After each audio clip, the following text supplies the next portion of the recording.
Well, hello everybody, and welcome to the show today. Of course, this is episode 4 of Imperious, and we're having ourselves a good time with this campaign. Actually, it's fleshed out better than I thought. I don't want to get too crazily overly attached because I do know I want to move into another campaign eventually. I don't want to do another 2-year run with it because there are people who want to get back in and get involved in playing with us. So we don't, I know with Rabbit and Rosa, they don't both want to play. So I don't want to I don't want to go too crazy long with it. But I'm really digging it though. Bill is the problem. Yep. Uh, Yep. I you know. know, so I might, you know what I might want to do, and we'll get into this conversation here. I've got to wait a little bit for GOP, and it's actually opportune is that we are going to be doing a mechanical system shift, which I have never done in my entire life, Bill. And I've been doing RPG stuff for what is that, 43 years? Wow. Heck yeah. And in that time, most of the time I've DM'd. Most of it, I'd say 90% of that, I've been the DM. And that's okay. I like doing it. But I've never ever switched a system in play You in mid never campaign. been never been the ACDC GM, huh? No, no, I've never done that. My you're reminding me of my father for a moment there, Bill. Back in the day, I was like, yeah, there's this band, and I was like a little kid, right? I was like 10 maybe, and I was like, there's this band, it's called AC/DC. They're cool, I said, right? And my dad says, Right. you know what AC/DC means, right? And I was like, no, Dad, they're cool. He said, yeah, that means they're homosexuals.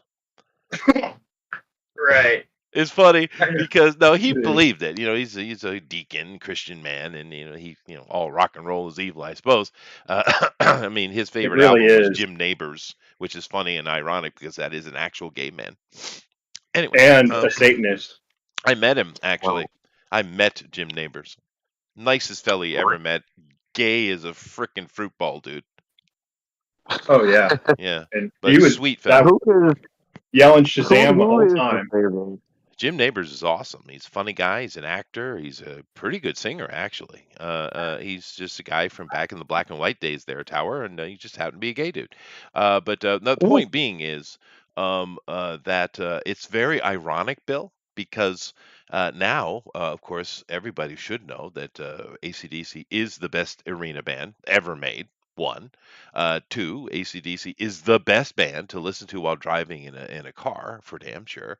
And three, you oh don't yeah. get more hetero than fricking AC/DC.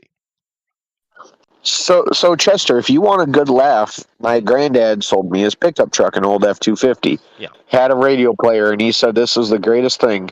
He showed me the hidden compartment in there. Hmm. Had about 5, 6 CDs in there as his go-to CDs. He said, "Just for you, kid. I'll let you keep the CDs." It had some of the greatest songs ever.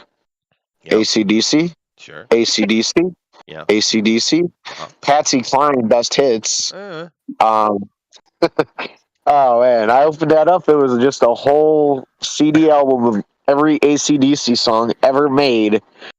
Like one track from Foreigners and the best of Patsy Cline in the Dixie Chicks. yeah. No, that's fine. I don't know. I'm not a big Patsy Cline fan, but no, you don't I, get better than I AC/DC find for it. driving music. No, I'm not sitting here saying they're the No, no, greatest no. band I, ever. Of I course beg to not. differ. But I beg to differ. Allison okay. Krauss and Union Station. What? Yeah, yeah, you Say it heard me. again. Allison Krauss and Union Station. Some hippie bohemian shit. No, that is some bluegrass, mountain music, Tennessee country shit. No, that's definitely not good for the car. That That you is, need to have yourself a wagon and a horse for that. no, that Yeah. is well, that's some banjo. I mean, I'd listen to it in a pickup truck, and that's damn near the same thing, Chester. I guess. I guess. But Are you anyway, two just going to stand there and argue all night? no, no, no, I no, know no. we're It's trying to it's get some more done. time in, but Lady, I'm right. So you know. I was Anyway. waiting for you to get to me. Oh, hi, lady. Hi, guys. How are you? Hey, everybody out there. I am doing so great today. We were talking about And clothes, and you and I have a similar collection, meaning not much. yes, But we yes. didn't get to shoes though, because when I was young, most all men were kind of like I am. They were very utilitarian, right? But these days Oh things yeah. have changed, and that's fine. There's actually nothing wrong with that. But I know in my closet, when it comes to shoes, lady, I have You probably got more than I do. well, I have 4 pairs of shoes. I have a pair of Eddie Bauer boots, which are dressy, right? I have a Yeah. pair of Puma sneakers, which I never wear, but I have them because you need sneakers sometimes. I have, see what Right. else I got. I got a pair of so I got those. I got the sneakers. Uh, do I have? Oh, I have a nice pair of dress cowboy boots. I have those, Ooh, which ooh, I Ariats? rarely Are wear. they Ariats? Oh, I got caps on them too. And Oh, man. yeah, and I have my Note uh, uh, clogs that I wear day to day. You ever heard of I that company? It's really good company out of Israel. Hard yeah. plastic. Oh no, no, these are very rather expensive leather clogs. Yeah. Me, Okay. me No personally, wonder. I have 2 pairs of shoes. Hmm. Pair of Ariats leather boots with the wood sole. Uh-huh. Love them. Wore them until there's holes in them, and I still wear them. And some Carolina loggers, Oh yeah, 8-inch those are good. boots. Those Carolina for the price. It's one of the best work boots I've ever had. I'm Well, not sponsored by Carolina, just so you know. no, no, that those are good. Those are definitely good. My son, I bought him a real nice pair of Red Wings, but I think we should speculate about GOP. I personally think he has a I think pair he of. has 7 pair. I do, and Seven. he It's a might even number. have 9. I think he has a pair of Keds and then many sets of pumps. Uh, I can tell you for a fact, GOP comes into work with some raggedy old work boots. He does not tie the laces some of the times. Oh my God, it's one of those. They're It's one ankle of high those, and they're Bill. floppy. Dude, if you could think of a dwarf Right. wearing work steel toe work boots, Yeah, that's GOP. a dwarf. That I knew he was a little one. I could tell. No, he's actually taller than me. He GOP has a magnificent curly beard. He looks like one of the dwarves from The Hobbit. Oh, I see. I see. Like he's got that kind of beard going on. Speaking of beards, Bill, I do carry a beard. I've had it since I was 14. There's actually my wife saw a picture of me and I had a full beard, and it was just like, "How old are you here?" "Oh, I was 14." And she's like, "What?" Uh, but Those uh, uh, guys. but here, I'm one of those. Yeah, I'm one of those guys. But which is funny because the hair on the rest of my body is very thin and it's balanced from top to. I don't know why the beard's been like that. But anyway, um, I Nordic. It's because you're Nordic. I guess. But I put a kind of a pine tar type of. Well, it's not pine tar, but it has that kind of scent and like old sandalwood oil I use in my beard. I put it in every day, and it keeps it the frays down and it keeps the condition. It keeps the skin from being itchy, Yeah. right? Yeah. But the You need to interesting send me thing a I link to found. that product, Lester. It is a good product. It's a European one, actually. I'll have to go check it, but it's got a weird name. But anyway, here's the thing. Here's the thing. This is important. Listen here, gentlemen. Okay, Yes. because when you wear a cologne, it interacts with your chemistry, and it's going to smell a little different for each person, of course. But there's something about the cinnamon of Old Spice, and I have no problem Anthony Hopkins wearing Old Spice. So fuck off, Anthony Hopkins. Well, actually, Hannibal Lecter, I suppose, is who I should be yelling at. But nevertheless, the weird thing is this particular oil and Old Spice combine to create an intoxicating scent for the female of the species. Women Okay. love sniffing me, lady. I get sniffed. I can understand that. Yeah, yeah, they do. And you know what? I let them. I let them. Of course. Yeah. But do your students do it? Or are we The talking about random women I'm on the talking about sidewalk? He, women. he's I'm a talking about actual he's women, a. not children I at all. gotta see like Chester's a reverse Joe Biden. See little girls sniff his hair. No, the little ones don't give a shit, dude. But I don't know. They probably like the smell. It's not something they'd react to. But yeah, no, I'm kind of weird with little kids. I get along really well. They laugh. They have a good time. They like being around Sensei, right?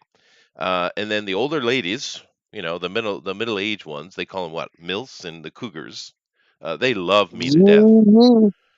Yeah, they love me to death. The young ones, though, they're not interested. It's We I had a discouraging. coworker back we call in we call the prison older time ones the gilts. that wore Old Spice into work. Hmm. All the officers would go by and sniffing. Yeah, it's Working laundry. people mock it, but for some reason. But Old Spice has been around so long because it's a good freaking cologne. Yeah. I like it.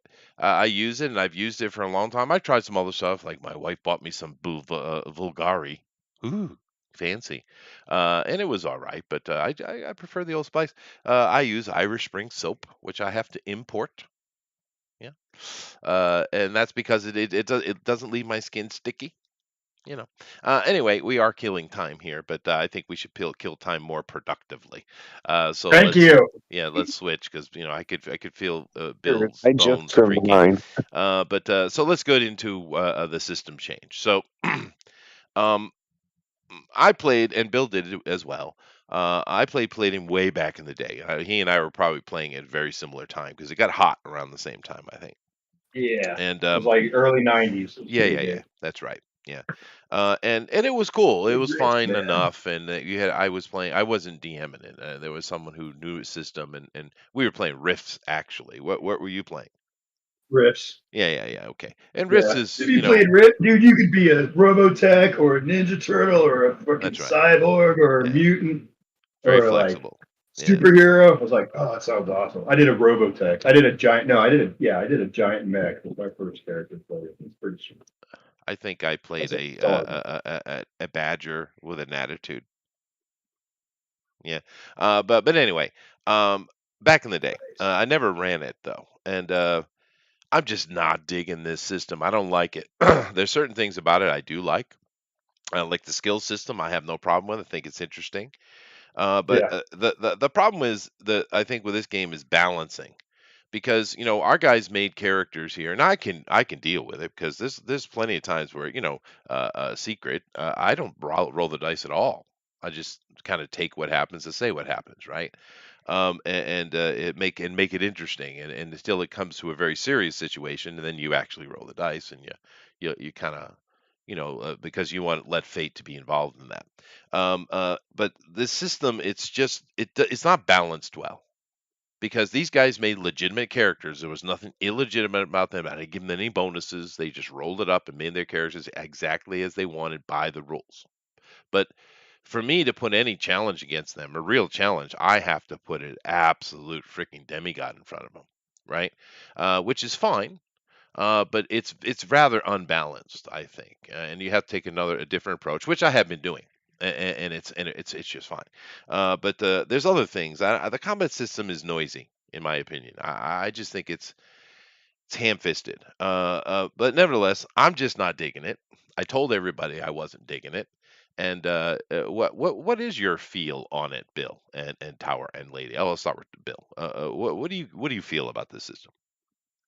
well, really, I am enjoying. I thought character generation was fun. I do like crunchy rule sets, and I love research, and I like putting things together, and Sure, solving the puzzle to that create is great. That like is a what I great want part. to have.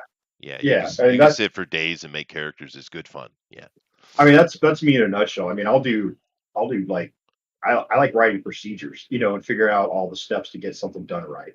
sure, So sure. I'm more rare person, I suppose, on that point. But um, as far as how the game runs, it's still a little mystifying because I haven't done much in combat, No, you know, at all. I and mean, it just really, worked out that way. That's not yeah. intentional. Yeah, So I can't, no, yeah, exactly. So I can't really weigh on that. Now I Yeah. can perceive that, if I have 5 or 7 attacks, and then Tower has more than half a dozen, and let's say so on and so forth. So we're looking at one round of combat is going to be 82 rolls. Yeah, a You lot. know what I Yeah, mean? exactly. Yeah, That that's a problem. I could see how that would take close to an hour for 15 seconds or 5 seconds of game time. To me, that is not the rate of return on that. Right. Yeah, and that's the problem for me. That's the Yeah, biggest, the clunkiness of it. That's true. yeah. What do you think? Well, we haven't done much though, so it's fair. But uh, I know you don't have much experience, but what do you think about this system tower? I tell you what, I slapped somebody so hard, Chester, they shit themselves, died on the Sure. spot No, twice. sure. Yeah, and Oh, going against the normal human, you could walk individually. You guys will walk through an army, but it balances though because we do have mutants everywhere, so it balances. But yeah, no, your character of course is very powerful. Lady, Uh, no, I like the character. Like Bill said, it's all about when you finally get down to the battle's going to drag on and people are going to lose interest. yeah, yeah, It that's the needs to be problem. quick. It needs to be quicker. Like the game previously, the one Bill was running, the Yeah, RPG, I thought it went a lot faster it does. Yeah, in the battles. yeah, You know, yeah. I No, like Yeah, creating characters I too. agree, yeah. 100%. I think Uh, I think 5e would run faster, and way that was faster. 25 minutes around on Right. No, average. that's right. You're And right. that's only Um, if I were throwing like less than four guys that's as right. the opposition. So, eesh. Yeah, and then all the other stuff, all the role playing stuff and the world building, that is unaffected by the system. It has nothing to do with anything, right? Yeah, So that's Right. not the conversation. That's a completely that has nothing to do. You could be playing one of those mud systems and it wouldn't matter. But it's the combat that concerns me, and I'm just not digging it. And honestly, I've been wanting to play a more modern system for a while, and I just decided that yeah, I don't want to do this system anymore, and everyone capitulated. Thank you. we're cool. Yeah. Yeah, So what I'm going to do is I'm going to do this. We're going to shift, and some of the guys have already done some work. I know GOP's the guy gets right on that. Lady has, and I've been talking to her in the chat and answering her questions. But we're going to convert their characters over completely to Monty Cook's cipher system. I suppose maybe it would have been smarter for me just to bite the bullet, and switch over to the Margaret Weiss Cortex system. But that's all right. I'll do that at a future date, and that'll have a slightly different feel anyway. But the Cipher system, I think, is for modern role playing, is where it's at. Good on Monty Cook. And honestly, are you surprised, Bill, that it's Monty came no, up with the best system? No, of course not. no, Uh, not at all. yeah, he's got to be the most prolific, tabletop RPG guy ever. Yeah, I mean, from Yeah, our generation, he's the shit. and he's still doing Yeah, his thing. He's still going to conventions. He's still awesome. He's a really nice guy. yeah. I Uh, went and joined their Discord, and it's freaking massive. yeah, no, Monty's really cool. Yeah, so he's got um, a lot of followers. It's he pretty fun. does, and it's because he's really good at what he does, and he's just a nice fella. He's yeah, he's just nice. But anyway, the Cypher system is going to run way smoother than what we've been doing, and much quicker because it's a modern system designed to do that. And I'll kind of give a layout to everyone listening because one of the things we do here is to try to introduce different systems to you and show you how they play. That is one of the purposes of doing it live. Because, in all honesty, we could just do this offline and have fun together. But I enjoy showing you guys who come listen and watch these how these different systems function, and we've been able to do that through various different systems in a good way. And Bill's been really helpful with that. I think didn't Bob do something for a while? I ran a 5e. Yeah, He did, yeah.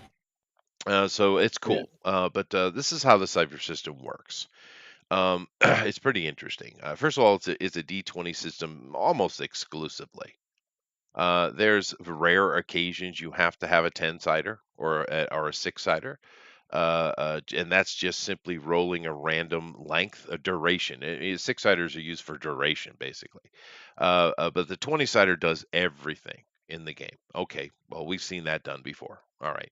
I think when you first start reading the system, when you're going through the Cipher book, you probably had some initial feelings of ICRPG. You probably had that feeling when you started reading it. But as it goes on, you realize, oh, wow, this is much meatier than that. But Yeah, you know, yeah, and that comes down to the options of creation, whereas the meatiness of it is, but not in play. Because here's how play works. It's really kind of cool. I will give a challenge rating or a target number is the term he uses, that will range from 1 to 10. That's it. All right, and that 1 to 10 number will be affected maybe by the level of the thing you're interacting with, and I say the thing because it doesn't have to be necessarily a combat target. It could be trying to break the code on a computer, or trying to pop a door open, or trying to search a room or whatever. Right? It's all the same, and I will give a target number. And let's say I give the right in the middle, the target number of 5, right? And then what these guys will do is they only have 3 pools to access. So we don't have 6, 7, 8, 10 stats. This game here has a ton of stats as well, that we're using. But you only have 3. You have might, which is all your body and strength and constitution, everything together. And you have speed, which involves the quickness of movement and your dexterity and all those kind of things. And then you have intellect, which is, intellect, right? And that's it. And they'll have their pool. And inside that pool, they will have a few factors. One of the factors is that it will have an edge and an overall effort number, and each pool will have its own edge. So, say your character is very much a physical character, like Bill's Ironback here. So that character is going to be really a might character, and he's probably going to have an edge or two as they level up in there. And what the edge does is it reduces cost for them. And here's where the game gets really neat. Each of their pools will have numbers in them. All 3 of those pools together, saying at first tier, these guys are going to be second tier when they go in. But going into first tier, for instance, everybody has 34 hit points, so they all have that initial number that is the same, but how they get there is very different. But that's your health pool. That is your health all together. You have to each one gets knocked down, and then you're dead, right? And there's various effects that happen depending on if one pool is at 0 or another, right? But at the same time, you can spend points from your pool to energize powers, and the cost for that is reduced by those edges, or energize effort. And effort's a big deal. So, say Bill with his Ironback is trying to attack a Buffalo Man, as you would. yes. And Bill's got Mortal him enemy. mortal enemies. Yeah, that's definitely true. But say Bill has got a weapon skill. He's really good with clubs, or whatever. He has some skill, and that what that skill with that does is it allows him, if he could be even further. Further emphasized in it and be specialized, but let's just say normal basic skill. He gets a -1 reduction to that target number that I gave. So I said it was 5. So that would bring that down to 4, right? Now let's say Bill had some special power he's going to interact, and I'll get into how that's done in a minute. And that special power in combat, hand-to-hand combat, also gives him an advantage. So he's got to ease that roll one more. So now he's down. He's gone from a 5 to a 4 to now he's at a 3. And Bill's like, "Well, I want to make sure that I really put some damage on this guy." So he decides to spend some effort, and that effort costs 3 of his pool, where we're talking about might. Let's say he's got 15 points in his might. So he reduces that by 3. His edge, say he's got 1 edge, so that would make it only 2 cost, right? So now his 15 goes to a 13, and that 3 target number now is a 2, right? So we went 5 to 4, 4 to 3, 3 to 2. And Right. he could burn more effort if he wanted, but he's got it down pretty low. And then what you do, whenever you have whatever target number ends up with the guy that they end up with, you triple it. So that 2 becomes a 6. Then he rolls a d20. and he has to get over a 6. Now, the interesting thing about that, you say, well, that's hard. That's not hard to do. Well, no, but in this game, when you roll your d20, there are no pluses added to it or minuses. You're just rolling the d20 and you're taking the number. Uh, Well, yeah, because I mean, all the pluses and minuses we basically just negotiated it before the would. roll, That's right, and that's what's and happening. Yeah, they're situational. It's not having to. I don't have to refer to my weapon, then any ability score. It's essentially the same, but it's more of my choice than it being it is. um, Yeah, a same roll every combat. that's That's one right. thing that drags a game And also. And that's true, and it gives you more control because you could spend from your pool, and there's going to be times you have to make a decision. Oh, I'm low on my might health, and once one pool's gone to zero, you're getting some pretty heavy, stiff penalties, right? So you're like, do I spend that? Do I spend that? I really need to hit, or do I just take a chance that I roll high? You know, and that's a neat little dynamic. And the same thing happens with experience points. You get experience points in this game from things that you accomplish, not things that you defeat, right? And I can also put trouble on them. I can say you're walking along and you stumble, right? And you get a negative effect. And what and the guys will say, well, no, no, I'm not taking that, and they'll burn an experience points to stop me from doing that. If they decide not to do that, or they don't have experience points to spend to stop me, what happens is, like, say I'm doing it to Bill, I give him an experience point for that, and that's where he gets the experience point, and then I give him another one to give to another party member and explain why he wants them to have it. And of course, there are accomplishing character arcs and things like that is how you get experience points.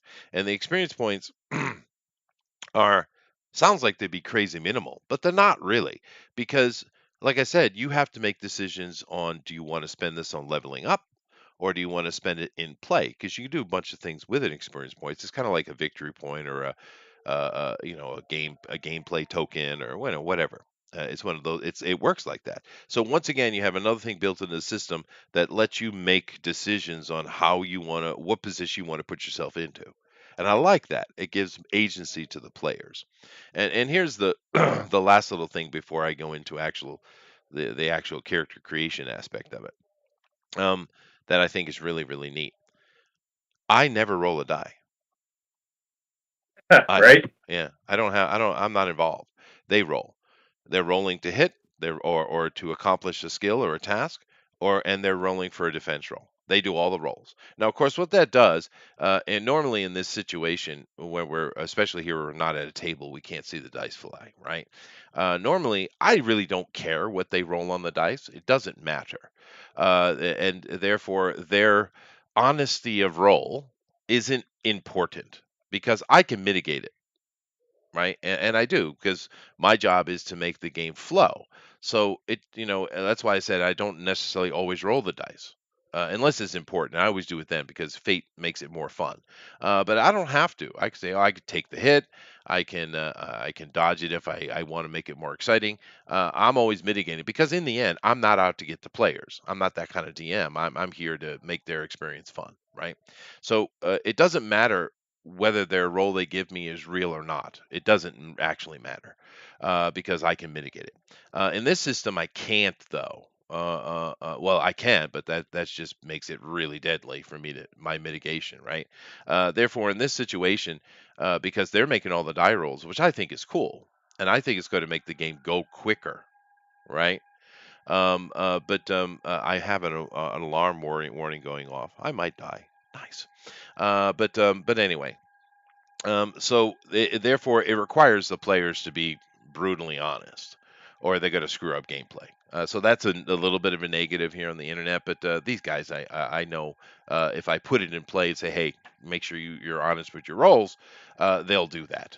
I don't have to worry about that. I think. But I think it's a good thing, though. I do enjoy the fact that they're doing all the rolling. Now, in the character creation aspect, it's actually incredibly easy, but the wealth of choice is the cool thing. Now we're making a conversion here. So we already know what their characters are. So it's going to happen very quickly. But in this system, man, you can make anything, guys. I mean, you literally can do because all you're doing is making three choices for your character creation, and it's pretty cool, right? You're choosing a type, which is going to be your character class, basically, right? And in the game, you have four types, and those four types are, I think, it's basically warrior, explorer, adept, and speaker, right? And those Right. names will change depending on your setting, and it's just an aesthetic thing, Or really. explorer, Well, I right? think I said that. I think I said warrior, explorer, adept, and speaker. Oh, speaker. Okay, Yeah, that yeah, was yeah. So these are the four choices, and each of those four choices gives some very standard abilities based on your tier that you can choose from. Like tier one, you get to choose four of them, and as you tier up, you get more choices, and you can adjust things from the past as well. But there are things called flavors that allow you to tweak that though. So a standard warrior, you could be playing a warrior that, okay, I'm a fighter, but I want to use a little bit of magic eventually with the other two things we're going to be picking. But you can adjust the straight up warrior types tier abilities as well. You can make some you have to add and take away, but you can kind of create it. So a first level warrior character could be very different one to the other, and that's neat. But it's very simple. You're basically picking one of four things, and maybe you're doing a little adjustment. So that's type. Next, you have your descriptor, and the descriptor, and they do this in kind of a adjective, noun, verb. Like I am a fiery warrior of I'm a fire warrior of the eternal war or something, right? And the descriptor, I mean, Jesus, the list was what, 100 or something? And right. with Claim the Sky, it added more, I think. And you're picking these things out of the book, and they do all kinds of little nuanced stuff, and they give you skills. Some of them give you skills and little powers, little bonuses. But there's a huge, gigantic list that you can pick. So whereas in a D20 system, everyone who's playing a fighter, everyone who has a fifth level fighter is basically the same, right? Other than maybe some little thing you got on your prestige run. So it's radically versatile, right? And then the last one is the verb of the sentence, and it's the focus. And the focus, once again, uh, you're taking, and it can make all kind of interesting things. It can give you superpowers. It can give you, flame powers. I mean, all kind of stuff, right? And in doing this, even though you're all picking from only four types, in the end, nothing would look the same. And it's very simple, it's very versatile, and all these powers are either doing some kind of damage or they're doing some kind of mitigation. You get -1 to speed rolls or whatever it is. And it's very simple, but it's so versatile in its creation. I think it's really, really neat. Yeah, I mean, I kind of, I try to make that as succinct as possible, but I really think it's cool. Now, I know Lady went and spent some time looking at it. What did you think of it, Lady?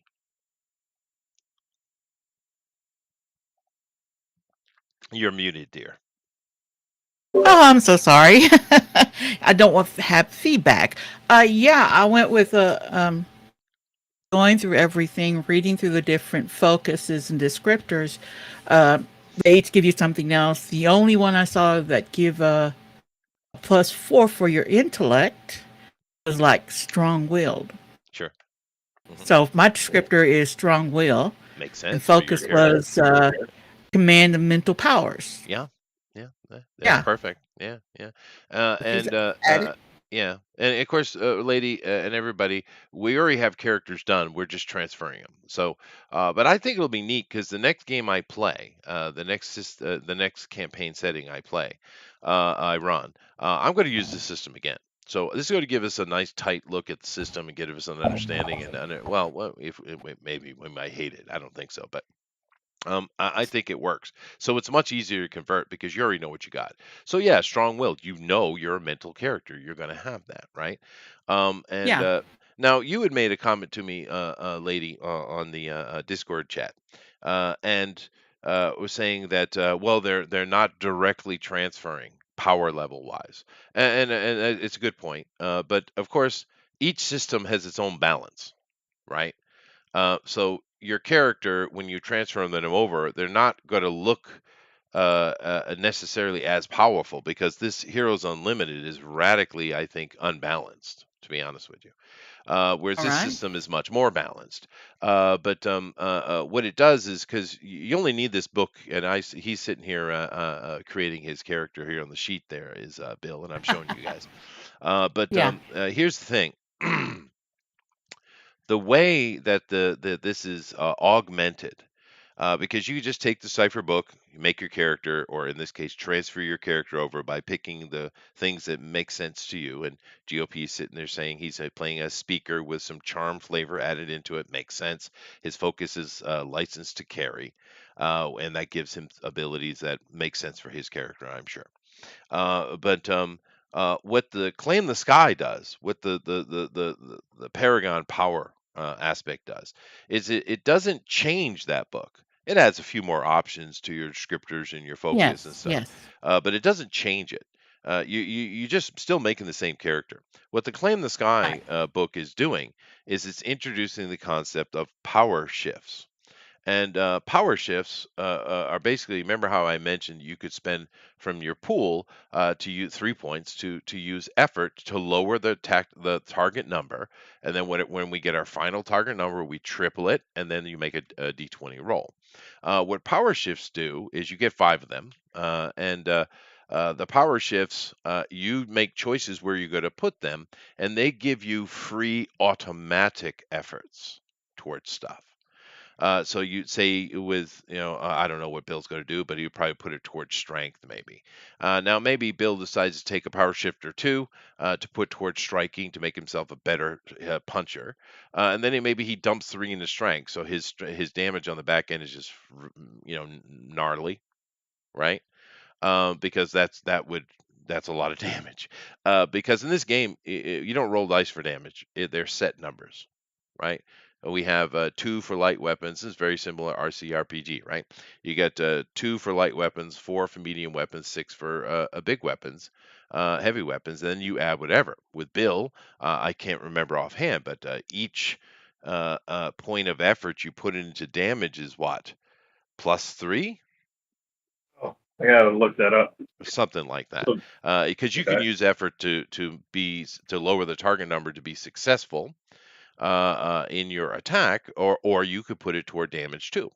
In a combat situation, I think it's +3. So with him, say he put 3 power shifts in there, that's automatic without him burning any of his pool for effort roll on damage. And of course, permanent; it doesn't change; it's always there. He's doing +9 damage.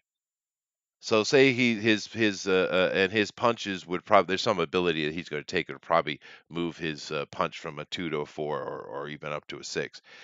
So he's doing, like, we'll take the base level. He's doing 11 points of damage every time he strikes. That's that's more. That's like 60-70% of the average pool of anything he gets into with one punch, right? And it makes sense for his character, right? I really like that aspect of it, and that's what the Claim Sky is doing. You basically get 5 free effort reductions, easings, that you put somewhere, and once they're placed, they don't change. That's it. And you're going to put those to focus on either, well, I have this superpower, right, that lets me do this, and that's where I'm going to put it, or I'm really good at hacking a computer, so I'm going to put it in there. And this represents you're more than normal because you're a paragon, right? You're supernatural. And actually, I'm sure the number of damage I just put off is not even accurate because I know there are focuses you can take that will give you extra damage for strength, for super strength. So Bill might be doing 15 points a pop for all I know. And that's going to drop a single pool like instantly. And of course, NPCs don't run like that anyway. but just as an explanation. So, but thank you, lady. So, Bill, while we still wait for GOP, Bill and Tower and Lady, you guys got any questions that you would like to ask about? I think I laid it out pretty plainly. So this game seems not doesn't seem, but it's built for a lot of creativity and Yeah. do it yourself character creation. So within the rule set. So like making up or creating like powers or coming up with a something is something that you'd be willing to work with, right? I mean, Of is course. there's Yeah. They have so like systems to do that actually in place. that's what I thought because I watched a couple YouTubes and you know people just clamored on and on how like they could come up with the most creative character in the world, all You whatever did. their imagination come up with. I was like, oh, it sounds so right up my alley. But how do I do that? And they didn't get into the minutia of it. They just were giddy and explaining it. So I Yeah. was like, okay, so I see in here under the superpower book, there's a multiple limbs. So that makes sense. I'm a four-armed gorilla man. That was like, okay, so where would I look up bio armor? And I don't know if I'm looking at it right because the game is kind of what I'm picking up. It's really a paradigm shift from how I'm used to playing role-playing games. It is. You're right. And I'm not on that yet. I got a Yeah. ship still. Well, the good thing So is I I am, so I can be very helpful. So right, exactly. Because like I'm still looking for that line in the rules to define that I need to pick because it needs. But instead, I need to define what it is. So right.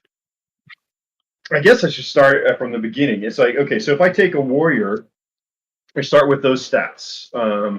Sure. What did I have? I had might is 1,000,000, but really it's 10, and then speed 10, and then intellect 8. Yep. That's So pretty all standard.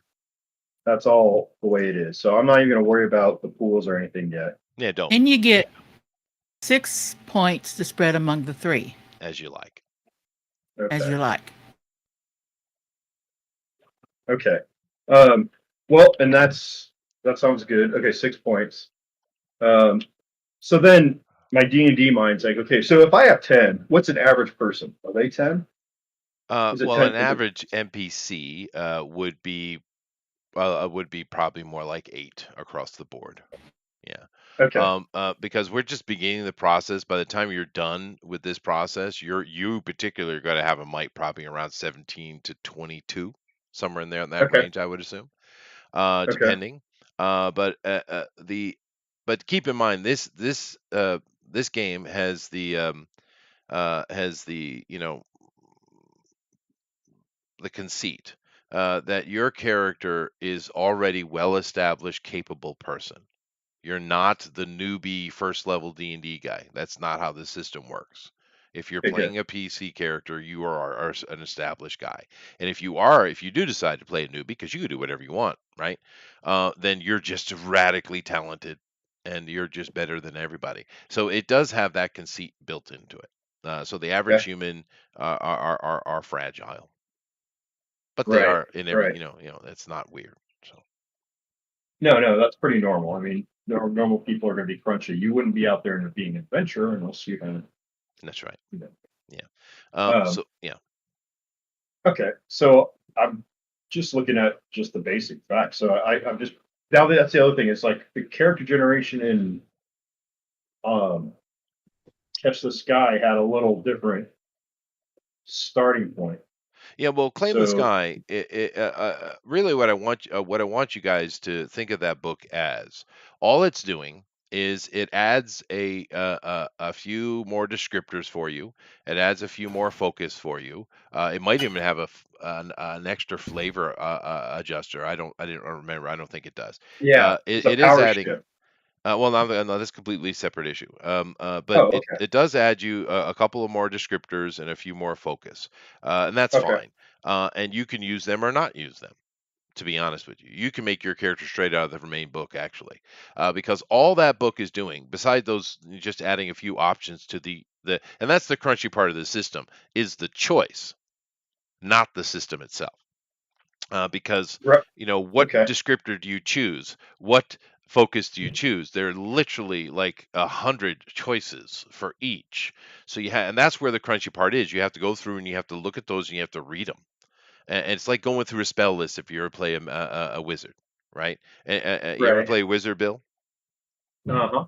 Okay, well, you know what I mean. You go, okay, here we go. Now the magic, and you got to sit down. You got to go through what you want to do. How does this synergize with that? You have to look at everything, right? Yeah. And Yeah. then that's the crunchy part of the system. The rest of it is really Right. easy.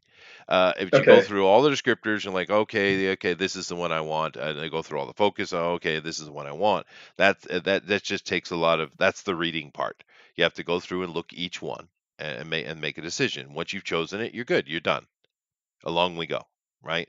Because it's very simple. It's the choice is the crunchy aspect. But the claim the sky is just adding a couple more choices. Well, the only thing it's actually going to add to our game is the power shift. And all the power shift are is you get 5 points you have to spend. You can maximum 3 in any one particular thing. And all these 5 points, these power shifts, all they're doing is giving you free effort on certain specific things you do, and you have to make a choice. Where do I want to put that? And this is Well, representing that your supernatural aspect, because that right. That's what I was those gonna say. numbers are Yeah. reducing target numbers, right? So if you have, Yeah. say you put you're a really good puncher, you're very fast and accurate puncher, and you put 3 power shifts into some one of your skills that you have for punching, you automatically, without any thought, are lowering the target number by 3, no matter what, right? So say I throw a target number of 10 at you, which is impossible number. It brings it down to 7. So you can't roll that on a d20 because that would be 21. But you certainly got to have abilities that are going to bring that target number down another once or twice or thrice.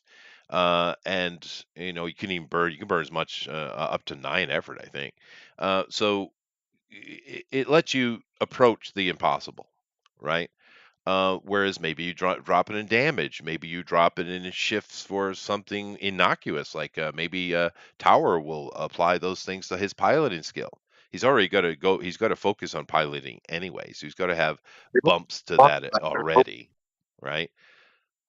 So his reflexes are somehow affecting you. So that's all the book does. Don't let the claim the sky cloud your mind, is what I'm trying to say. Yeah, it's not offering as much as you might think it is. So then, all right. Well, I guess then I'll just go through the motions in here and see if, as long as I'm doing this correctly. So, Yeah, we're still waiting for um, GOP. So right. So How far my are you, pool, GOP? he's probably like another 15 minutes or so. But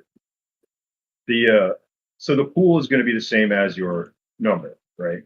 yeah, My no, might Yeah, is I'm gonna, 10, my pool it is will I'm 10. gonna be. give a call But real quick. Yeah, okay, no Sure. problem, Tower. But I know I'm going to be adjusting my might and speed and intellect, so I'm not going to bother filling It's out the all going to pool be. yet. Yeah, you by the end you'll Yeah. have very different numbers, But but yeah. And at are this we, point, you would add 6 to those numbers okay. wherever you like. Yeah. Okay. So be above average intelligence. So that's 2. And that would be 15. 11. Okay. Okay, there you go. That makes sense. So, And so these. the good news is GOP just got home, so about 5 minutes. Okay, Okay, cool. cool. Yep. All right. So, and you put, that's right. You get an edge there. You could choose either way. Your character's obviously going to have your edge in might, and the other one 2 or 0. Okay. Now you guys are going to be tier 2, but we'll just level the character. So don't even think that. Just make a as if it's brand new. Okay. Okay. And now the next thing you're going to do is choose your type. So you're going to take warrior, right? So don't Okay. worry about skills yet. Go to warrior. A soldier, yeah, we'll call it a soldier or a legionnaire. Yeah, that's fine. The naming, it doesn't matter. You're going with the Right. warrior type, yeah. It's staying the same though. Okay. Yeah. So, all right. So we're going Legionnaire, and then you go over to Legionnaire in the book, and it's going to give you stats. Now, you can adjust the Legionnaire, and you can by the warrior type, and you can add flavor to it, and you'll see that underneath all the types, there's some flavor. There's a little chapter called flavor, and I don't know if you want to bother with it, but what flavor does is it says, okay, well, I'm going to have a warrior, but I want him to be a little different. So there's many options there. There's like a stealth option, a combat option. There's a like an intelligence one that might work for you being a mechanic, and it's going to give you a bunch of tier options. So if you look at the warrior, it's going to tell you some things that you get. Okay. And then you come down, just scroll down real quick for a second, and I'll explain this easier. Just scroll down, scroll down, scroll down. Okay, so you see where it says first tier warrior? Yeah. Okay, you get to choose 4 of those skills. So if you come down to the skills, come down, scroll down a little bit. All right. Yeah. Yeah. This PDF reader is Okay, being a little so here we go. We funny. got bash, we got combat prowess, we got improved edge, etc., etc. And you can find these in that. There's a big old list. It's all done alphabetically, so you can, because it's a lot of choice. But you can go and look through that, and you can see what each one of these do. And you choose 4 of them. And these are just, are you a punching guy? Are you a speed guy? These are what the options you're going to have are. And you see that these things are you really ubiquitous. They're not, it's not fantasy setting or whatever. It's whatever. Right. Right. But you're going to choose 4 of those. Now, if you want to do flavor, what you could do is look at one of those. You could choose a flavor, say stealth, right? And you would put that next to your type. And each tier, you can choose a couple of those that are available in the flavor tier and replace it directly with some of those things you just looked at for your tier. Like you wouldn't do this, but you could replace bash with stealthy shadow or whatever it's called, right? So you can use the flavor to adjust your type more nuance it to down to really what you want to play if you want, or you can just go straight with it because you can add the mechanical aspect of your character later with descriptors and focus. So you don't even have to mess with it here. You can if you want, but that's all. That's the only real option. You choose those 4, and then you either have replaced a few of them with your flavor, or not. You're not doing it, but you choose those 4 things, and you're done. Right? Where do you get the flavors? It's in a chapter just below this. Oh, okay. Yeah, and it's just you have to choose a particular flavor. And matter of fact, show it to the people. Just you have it open on the bookmarks here. Just come on down. And this is the book I gave you. So they Yeah. actually have it all broken down like that. That's sweet, dude. Dude, they have hyperlinks. Look, I click on this and go to page 95. Oh wow, because I was using It, looking on the tablet, and it doesn't allow me to do that. Ooh, you, that's there's fancy. you have 2 different versions in the what we have. So look at the one that has hyperlinks and open that. Oh, okay. Okay, so you can get stealth flavor. For That instance, comes in chocolate. Ledger. Okay. right? So And you could be yeah. you would just choose 1 or 2 of those. It's your option, and you would directly replace them with a tier 1 warrior options. So you're just kind of So nuancing your warrior options is what you're doing. so I could like instead of bash, I could or let's say I picked 4. I picked 3 of the warrior ones, and then I'm going to pick stealth skill. That would be my Right. 4. But as you go Okay. forward, you can't change that though. Your flavoring is always stealth, right? Okay. Yeah. And you see there's stealth, there's magic. All these are doing is letting you adjust the types for your He's desire. slapping right there. Okay. Yeah. I picked up some stealth flavor. Yeah, no, I I'm figured sure you you did. would. I don't know that Bill needs to. I think he can kind of pick up the mechanical thing on the back end. But you could use it here with the knowledge stuff, right? If you look at Skills and the knowledge flavor. skills and Yeah. knowledge flavor, or even up, if you go up to the one just above it, the flavor just above it. No, keep going. Yeah, Oh, this one. combat flavors. They got, but they also have like uh, me see here. Keep scrolling down. There's one particular I was thinking you might be interested in. Maybe it's below that skill one. So there's stealth flavor, tech flavor, Tech, that's the magic one. flavor, Yeah. tech flavor. Yeah. So Okay. I mean, you could add your mechanical aspect right here at this choice by taking the tech flavor and putting a couple of Skills. replacement options in there. You could do that, or like I said, you could do it later, right? Because your Ooh, descriptor you're going to choose yeah. could apply to that. Your focus could apply to that, right? Okay. So we have flavors and then focus is the other one. Well, focus is the third choice, but anyway, so you have to choose four first level, first tier abilities, and they give you whatever Okay. they give you, right? Okay. And Okay. then the next thing you have is your descriptor. So go to Yes. that. Descriptor. Okay, descriptors. Okay. Now, descriptors, I think there's 50 here, and I do believe Claim the Sky adds a few. Basically you just choose one of these, and inside of here Oh you're going to wow. get like there's a lot of them, but inside here some of them are going to give you bonuses to maybe your might or speed. This is where you go Mm. to get your skills from. They'll say you have these skills, or maybe you don't have many skills. Now I'm going to everyone here is going to get when we get into actual changing over is going to get an automatic skill, which is just a legionnaire skill. So everyone's going to be able to choose a direct skill for that, and you also are going to get all mutants because you're a second class citizen. I'm calling it second class citizen. Extra enabler ability I'm going to put on you guys also gives you a second.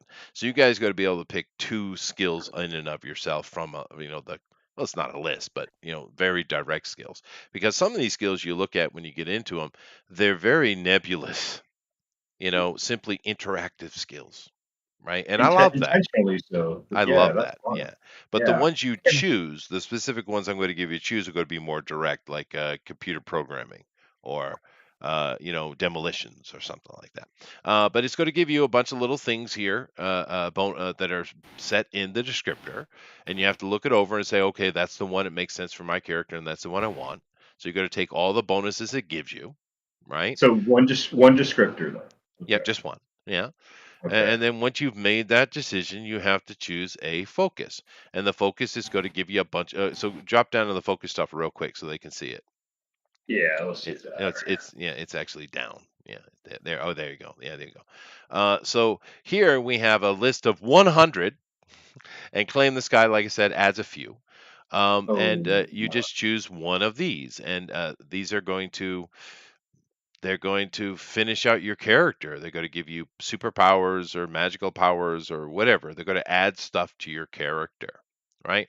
And it's a huge list, and that's why I said the crunchy part of this game is not the mechanical system. It's very simple. The crunchy part is the descriptor and foci and having and reading all the way through it and knowing what you want to pick. That's the crunchy part. Uh, yeah, license to carry is what GOP has. So what is he getting? You carry a gun. You know how to use it in a fight. So each tier he gains an ability, right? just with guns. You are Yeah. practiced with guns and suffer no penalty. Mhm. Medium weapons. Oh my. Practice. Okay. Huh. Yeah. This is. I'm nerding out on this, man. It is cool as shit, dude. Yeah, I knew you'd love it. Yeah. And Yeah. then all claim the sky Use is. no weapon. Yeah, no, it's Oh really my. neat. But then again, then on the other side of it, you have the power shifts. And those are after you're all said and done, you're going to get five, max three per thing, but you're going to get these five automatic efforts. And this is what's going to represent that you're whoa, that's a supernatural individual because you can literally approach the impossible with power shifts, which a normal character wouldn't do, right? But hey, GOP, what's up, dude? Just had a family thing, so Oh, that's it cool. took way longer than I thought it was going to. Actually, it was good. We had a chance to sit here and talk about our mechanical. We're changing our system over. Hmm. So yeah, but And the Chester has pheromone powers in real life. I do. I do. I actually do. That is true. Yeah, my only question about it, and I'm sure we can tweak all that stuff, but Sure. like my character is mostly fine. There's like maybe a few like because my character's healing factor, like unless I wanted to pick the focus that was healing, specific, but then it's like I'd be able to heal others and heal myself, which isn't what my character could already do. Um, but like beyond that, I'm pretty much fine because I can pick up every other thing, like between my stealth skills and my charisma stuff. Sure. But like, so I was looking, and there's nothing like so because I was also looking through like towers stuff too, and what he would have to do to convert. Um, and basically like his radar stuff or his X-ray stuff. There really isn't something like specific in this that Mm. covers that. So that's There. something that would have to be custom done. That's right, And you could, and that's where it is explained, because there are what a dozen plus pages on how to create custom descriptors and focus. Yeah. yeah, So we can make it happen without much difficulty, and I will make sure that I read over that section again. But yeah, no. Even though there are we're filthy for choices between descriptors and focus, they put that in there simply because of this example you're putting in here that we have odd and weird things that need to be combined. But it's basically, well, when you're creating a descriptor, you have these many slots to fill, and we can fill them differently than they are presented in the ones that are here. Same with the focus. So it's not actually, it's very doable. It's not hard. It's very doable. You guys mhm, can make your characters perfectly in this game. You can. okay. Yeah. Yeah, I've I'll been, have to go through and piece by piece with in the future because I might have to change the my focus and go something more specific towards what my character's already kind of designed. sure. But And yeah, you can make that adjustment too. Like I said, you can actually create your own descriptors and your own foci. You can do that. And it explains exactly how to do that and the restrictions on doing that. You can do that. Oh, but also you can tweak the character and make him slightly different as well. It's okay. okay. Yeah, no big deal. Because like yeah, like another thing too, like my character, with my particular class isn't like it has like a penalty for using heavy weapons, and heavy weapons in this game is basically any any firearm that is two handed, Right. is considered a heavy weapon. Yeah. So like my character's sniper skills, he would actually have a penalty under the way this is currently set But up. you can So it's mitigate just that yeah, with yeah, yeah, other yeah, choices. Yeah. Getting trained by getting yeah. trained. That's right. Yeah. Yeah. Skills, stuff like that. Mhm. I So was looking at the same thing. That's why I yeah. need that one. Well, no, because you get, and that's why in addition to everything you get from, because your descriptor and or focus, but your descriptor is going to give you skills, right? And like I said, they're usually very nebulous skills. But I'm also on top of that, because you guys spent 10 years in the Legion. You are getting an additional Legionnaire skill, and it could be anything you want, but it's a very direct skill. It's not a nebulous one. It's a direct one. It would be something very, very specific. Like I'm sure with Bill, it might be his way to pick up demolitions, right? Or like Stamos or Mars Lexus. Is that his name, Lexus? Yeah, Yeah, you should get Busby pheromones for your power. you should. You should. But Well, I'm and Mars Sterling, but that's okay. and you Sterling. guys are getting another actual direct skill, not a nebulous one, a direct skill, because you're a mutant, and I'm calling that, it's an enabler in the lexicon of this game, and it's because you're class citizens. Mutants have to, you kind of got to do it on your own. You got to figure it out. So you guys tend to be very industrious. So I'm giving you additional direct skills. So you're going to have two extra direct skills beyond the character creation. So That's two.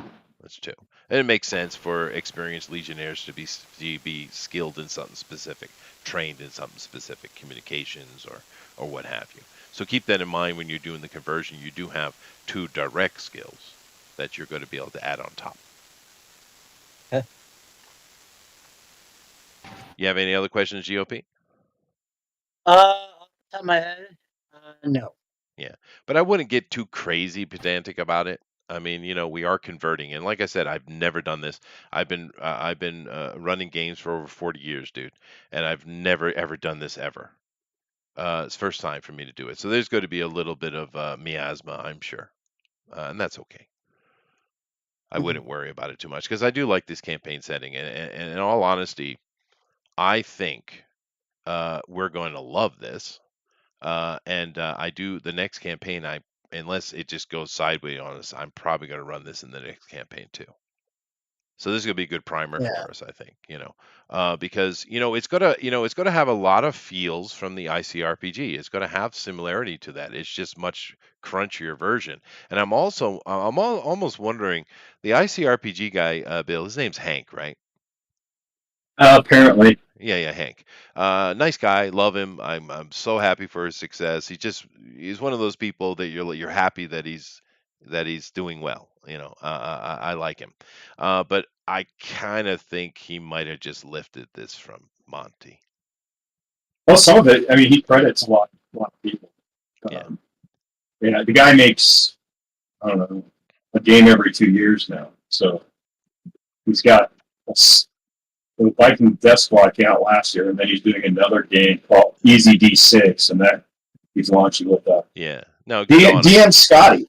Yeah, well, I don't know if you know who he is, but he's a crafting D&D crafting guru who has had his own YouTube channel since like 2007 of doing D&D. Yeah, that's cool. She knew with hot glue and making shit. So pretty sweet. So yeah, really fun stuff. And now I actually bought the Viking Death Squad and wanted to do a one shot with Yeah, no, you had said that, and it So did look that's it gonna did be look fun. interesting. It is different. What he's doing is, I have a feeling he really kind of lifted it off Monty, and now he's trying to really adjust himself away from that into his own unique thing, and that's cool. And I'm not blaming. I'm not finger pointing. Like I said, I love the guy. He just seems like a nice fella. And that's where we get to the name of the system itself. It's called the Cipher system, and we get into the ciphers. Ciphers are one-shot abilities. Sound familiar? That you pick up often. They could be inspired. They could be an actual physical object. But they're one-shot things that you use to help yourself out in a tough situation. And that's where the cipher part of it comes from. These ciphers are things just like in RPG that you get all the time, right? And they're one shots though, right? Just like in ICRPG. So that's what the ciphers are, and we'll deal with that separately. It's actually not that big a deal. Well, there But is one. Oh, sorry. yeah, go ahead. I was just Art, gonna say there was one thing about the ciphers too. So you're not just hoarding them. You can only hold so many at once. that's right. Yeah, because they want you to use So them. Yeah, our characters, I mean, at least I know my character can only hold two. I think that kind of it's pretty is across the universal. board. Yeah, yeah. Yeah. But that's okay. You're going to pick them up, and they're things you're going to use. An artifact in this game, as you see right there, Bill, an artifact is actually a permanent item that you have, a magic sword or something like that, right? That's what an artifact is. They're permanent. And you're going to run into those very rarely. But the ciphers are just, and there's a huge old list of them there toward the back of the book. And yeah, I mean, it's easy to do. It's easy to do. Now, the difference between this and RCRPG, one thing that Hank did was he put everything on a damn table, so you can just roll randomly. This system is not that. You have to go, and like I said, the crunchy aspect, and I encourage all of you to do this. Read the entire descriptor section and the entire focus section. Read it all, because there are tons of options, and that is where your character gets made. The mechanical aspect of this system is really simple, guys. It's not hard. It's very straightforward, and it's very player focused. The players make all the rolls. They also get to make a lot of decisions, right? In in regards to, they can burn their own pools, and keep in mind these three pools of numbers are their health, but they can burn those not only to kind of make it easier to strike or do extra damage, but to power or to fuel their abilities, right? And they have to make those decisions. You can't just, oh, I got 3 magic spells, first level spells a day. No, no, no, no. You have to really think about it, because you might find yourself in a situation that, using an ability zeroes out your pool because you've taken damage, and now you're going to get some hindrances to you, even though you're still up, right? You have to make those decisions. Also, I love the karma infusion from the old Marvel superhero game, which was one of the most brilliant parts of that game, actually, is karma. In this, it's all put into experience points. It's a universal thing. Whereas in other games, you'll get a victory point or a power point or whatever we call these tokens that you get to spend to make rerolls and stuff like that. In this game, you can do that too, but it's an experience point you're spending. Also, I can fuck with you, and you'll either take it, and by You? me. Well, I can. It's built into the Yeah. system, and you can either take it and whatever difficulty I put on you, and you get an experience for that, and you get another one to give out to one of your party members as well. Or you can say, "No, Chester, fuck off, Chester," and you can spend one of your experience points to stop me from doing that. You can also spend an experience points to create your own incursion. Like, say you guys are stuck on a puzzle or something like that, and you need a piece of information. Burn an experience points, and you'll get that. Right? So it's neat because you have to make the choices with your character. They're really right there, and they can be painful decisions, right? Because you can't tier up. There's 6 tiers in this game. You can't go to the next tier until you have spent 4 experience points in very specific choices, right? And then you go to the next tier. And of course, when you go to the next tier, you're getting access to better and stronger abilities, right? So you want a tier, but then again, you also need to burn the experience here or there. So it's like, do I do it or don't I do it? I like that. I think it's cool. Yeah. Yeah. That's a good challenge. That's fun Yeah, twist to it. the player agency is to the nth degree in this game, and I think that's cool. You know, and GOP, I've never run a system that I don't have to roll a damn die. I don't have to do anything, and I think it's actually going to improve my focus. I don't have to worry about it. Yeah, Yeah. So, because very I'm nice. usually doing all the micromanagement in my head, I'm not going to have to do that. But anyway, cool. Yeah, and if you guys have any questions, just try to get your characters converted though. And like I said, it's not hard, man. The real big things for you guys is going to be because the type is pretty simple. And as GOP mentioned, if you want to add flavor to it, then do so. You don't have to, right? But if you want to, and it's simply adjusting the 4 character types is all it's doing, right? But really, you need to read the descriptor and focus. That's what you really need to know, because in there is your character. Yeah, and you're only making one choice. So, but literally you're over 150 options between the two. So it's crunchy. Anyway, so unless there's any other questions, I suppose we should move on with today. Should we not? Yeah. Yes, sir. Okay. In the Uh, way. all righty. So let's get into it then, and yeah, we'll talk more about it later. Where am I here? Here we go. Alrighty. Okay. Ooh. Why? Don't be troublesome. Okay, good. Alrighty. Why did that do that? I don't know. I think I blame Tower. I think I'll blame Tower. That'll be the easiest I way. also blame Tower. You should blame Tower. I agree. Over. Damn it, Tower's a Tower. retard. Yeah. GOP can confirm. Damn The Tower. person to blame for the night should be me, but we're gonna go with Tower. Actually, GOP, it worked out. do they know what I'm called at work? Troublemaker? No, I thought you mentioned it before. I'm not sure. Do you remember what I told you guys? What they call me at work, Chester? Triple nipple. I barely remember your name, Tower. I don't think I ever told you my name. That would have been the joke. I'm glad you caught it. Yes, my name is Tyler. Actually, Hi. Oh, yeah, of course your name is Tyler. See, that was Yeah, that was first on my zero list of choices. I'll be right back. You Yeah, silly goose. yeah. but yeah, they call me Little Snowflake at work. Oh my Oh yeah, I God. remember. Why do they hate you? No, it actually is because I'm Little Snowflake because my dad's worked there for 17 years and he's Big Snowflake. And why is your dad a snowflake? He shouldn't be a snowflake. He was no, it's not Snowflake is in the modern term. It's Snowflake is in he was the only white guy in a higher group of 38.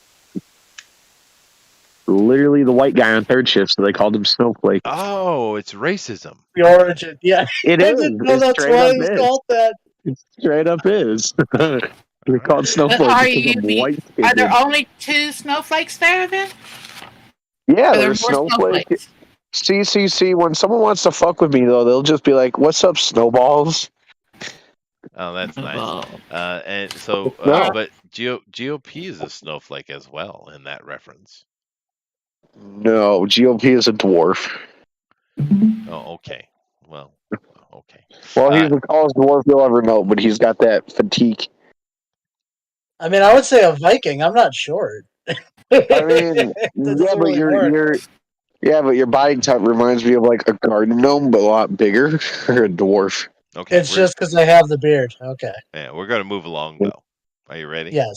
Okay, we're yes, good. sir. Welcome everyone back to Imperious, episode 4, and let's get into this directly. Now, where did we leave ourselves off, GOP? Where were we? We had just got our licenses at the space station, That's right. and we had just signed the papers, basically signing ourselves kind of somewhat semi back up, as Yeah, freelance. working. You made a decision to work for the IIA, right? Yeah. And that's fine. And it's a direction. It's not a good or bad. But all right. So of course we are on the planet of Trans-Aegis, and Trans-Aegis is sitting right in front of a tachyon flow junction point. So there's many frontier beyond it, and so it's kind of a growing and important planet. Currently, as we sit, the guys are in the city of Tyre. But they're actually on the Trans-Aegis station right now. He's correct. They had gone through some various things, unfortunately, with Billy. Billy was an idiot. They've basically not kind of, they've basically signed up to be we'll see how they do agents of the Imperial Investigations Agency, which is, it's an NSS is basically what it is, right? And they of course would be working directly under Legate Gallius. And we found out some really good information along the way. Legate Gallius is very, very good friends with their main contact point, Zane. And Zane is he's a guy that looks out for. He's an actual legate, even though he's a mutant, and he kind of tries to look out for the mutants, particularly veterans. But Oh, he's actually a legate. Did we know that? you did know Yeah. that, yes, We yes, did know that. I you did. had forgotten that. I Yeah. He's the only one have ever heard of a mutant becoming a legate. Oh yeah, that's I knew. Yeah. Now, to be fair, he is more certainly a human-looking mutant, kind of like GOP is, because there are all kinds of different mutations. The vast majority of them seem to be more anthropomorphic animal aspects, though. That's the and I that wasn't my intention initially. I was just going off the character's creation and what we ended up with. So I was like, okay, cool. That's what we're doing. But Billy here, to continue on. You guys have finished out, and I'm going to deal with Nartel in a minute. But Billy screwed up, and he has a girlfriend, a stripper girlfriend, and they are actually in love.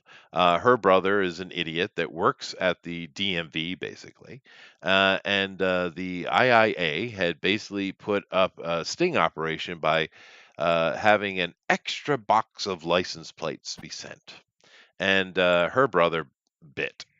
And he took it, and he was trying to figure a way to make money out of it. And they talked Billy into helping. And Billy isn't the brightest bulb in the box. And he did try to help, and he got kind of busted, not by the cops, but by a criminal.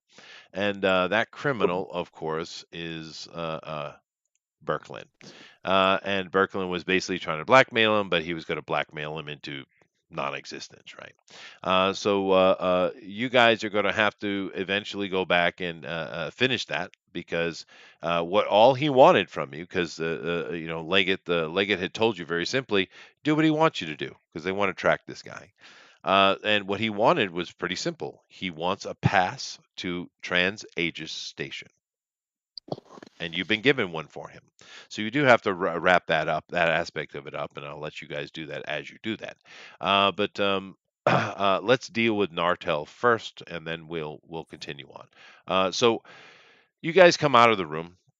And you go back into the hallway, and Nartel is nervously waiting there. And of course, like I said, you guys spent years with Nartel. You know him well. He's communications officer in your recon team. Lady, your static is really, really high. Yeah, no, Look, I it's I not lady. it's not really. Who was I'm it? not seeing it. I'm not seeing anyone's thing light up. Oh, I'll mute too. Let's see. no, you're fine. Yeah, I'm not hearing it now. But because it's usually lady. If it's not, I apologize. But anyway, let me get it going here so you guys take over. Nartel is waiting. You guys come out and talk to him, and he, you you just signed an NDA, so you probably shouldn't be talking to him about it. Let you do what you want. And he's like, "What's happening, guys? What's going on?" It's a classified Nartel, but we're all good. We're all Oh, good. okay. I wrap around, arm around his shoulder, give him a kiss on the cheek. He says, "We got to go have drinks sometime."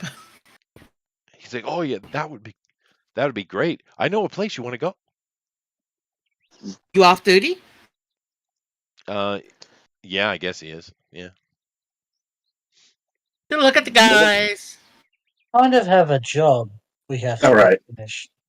It'd be good to I catch don't up. know, man. We should get very, very wasted. Oh God. No, not me. No, I think we need to get the tail very, very wasted. That's what I think we need to do.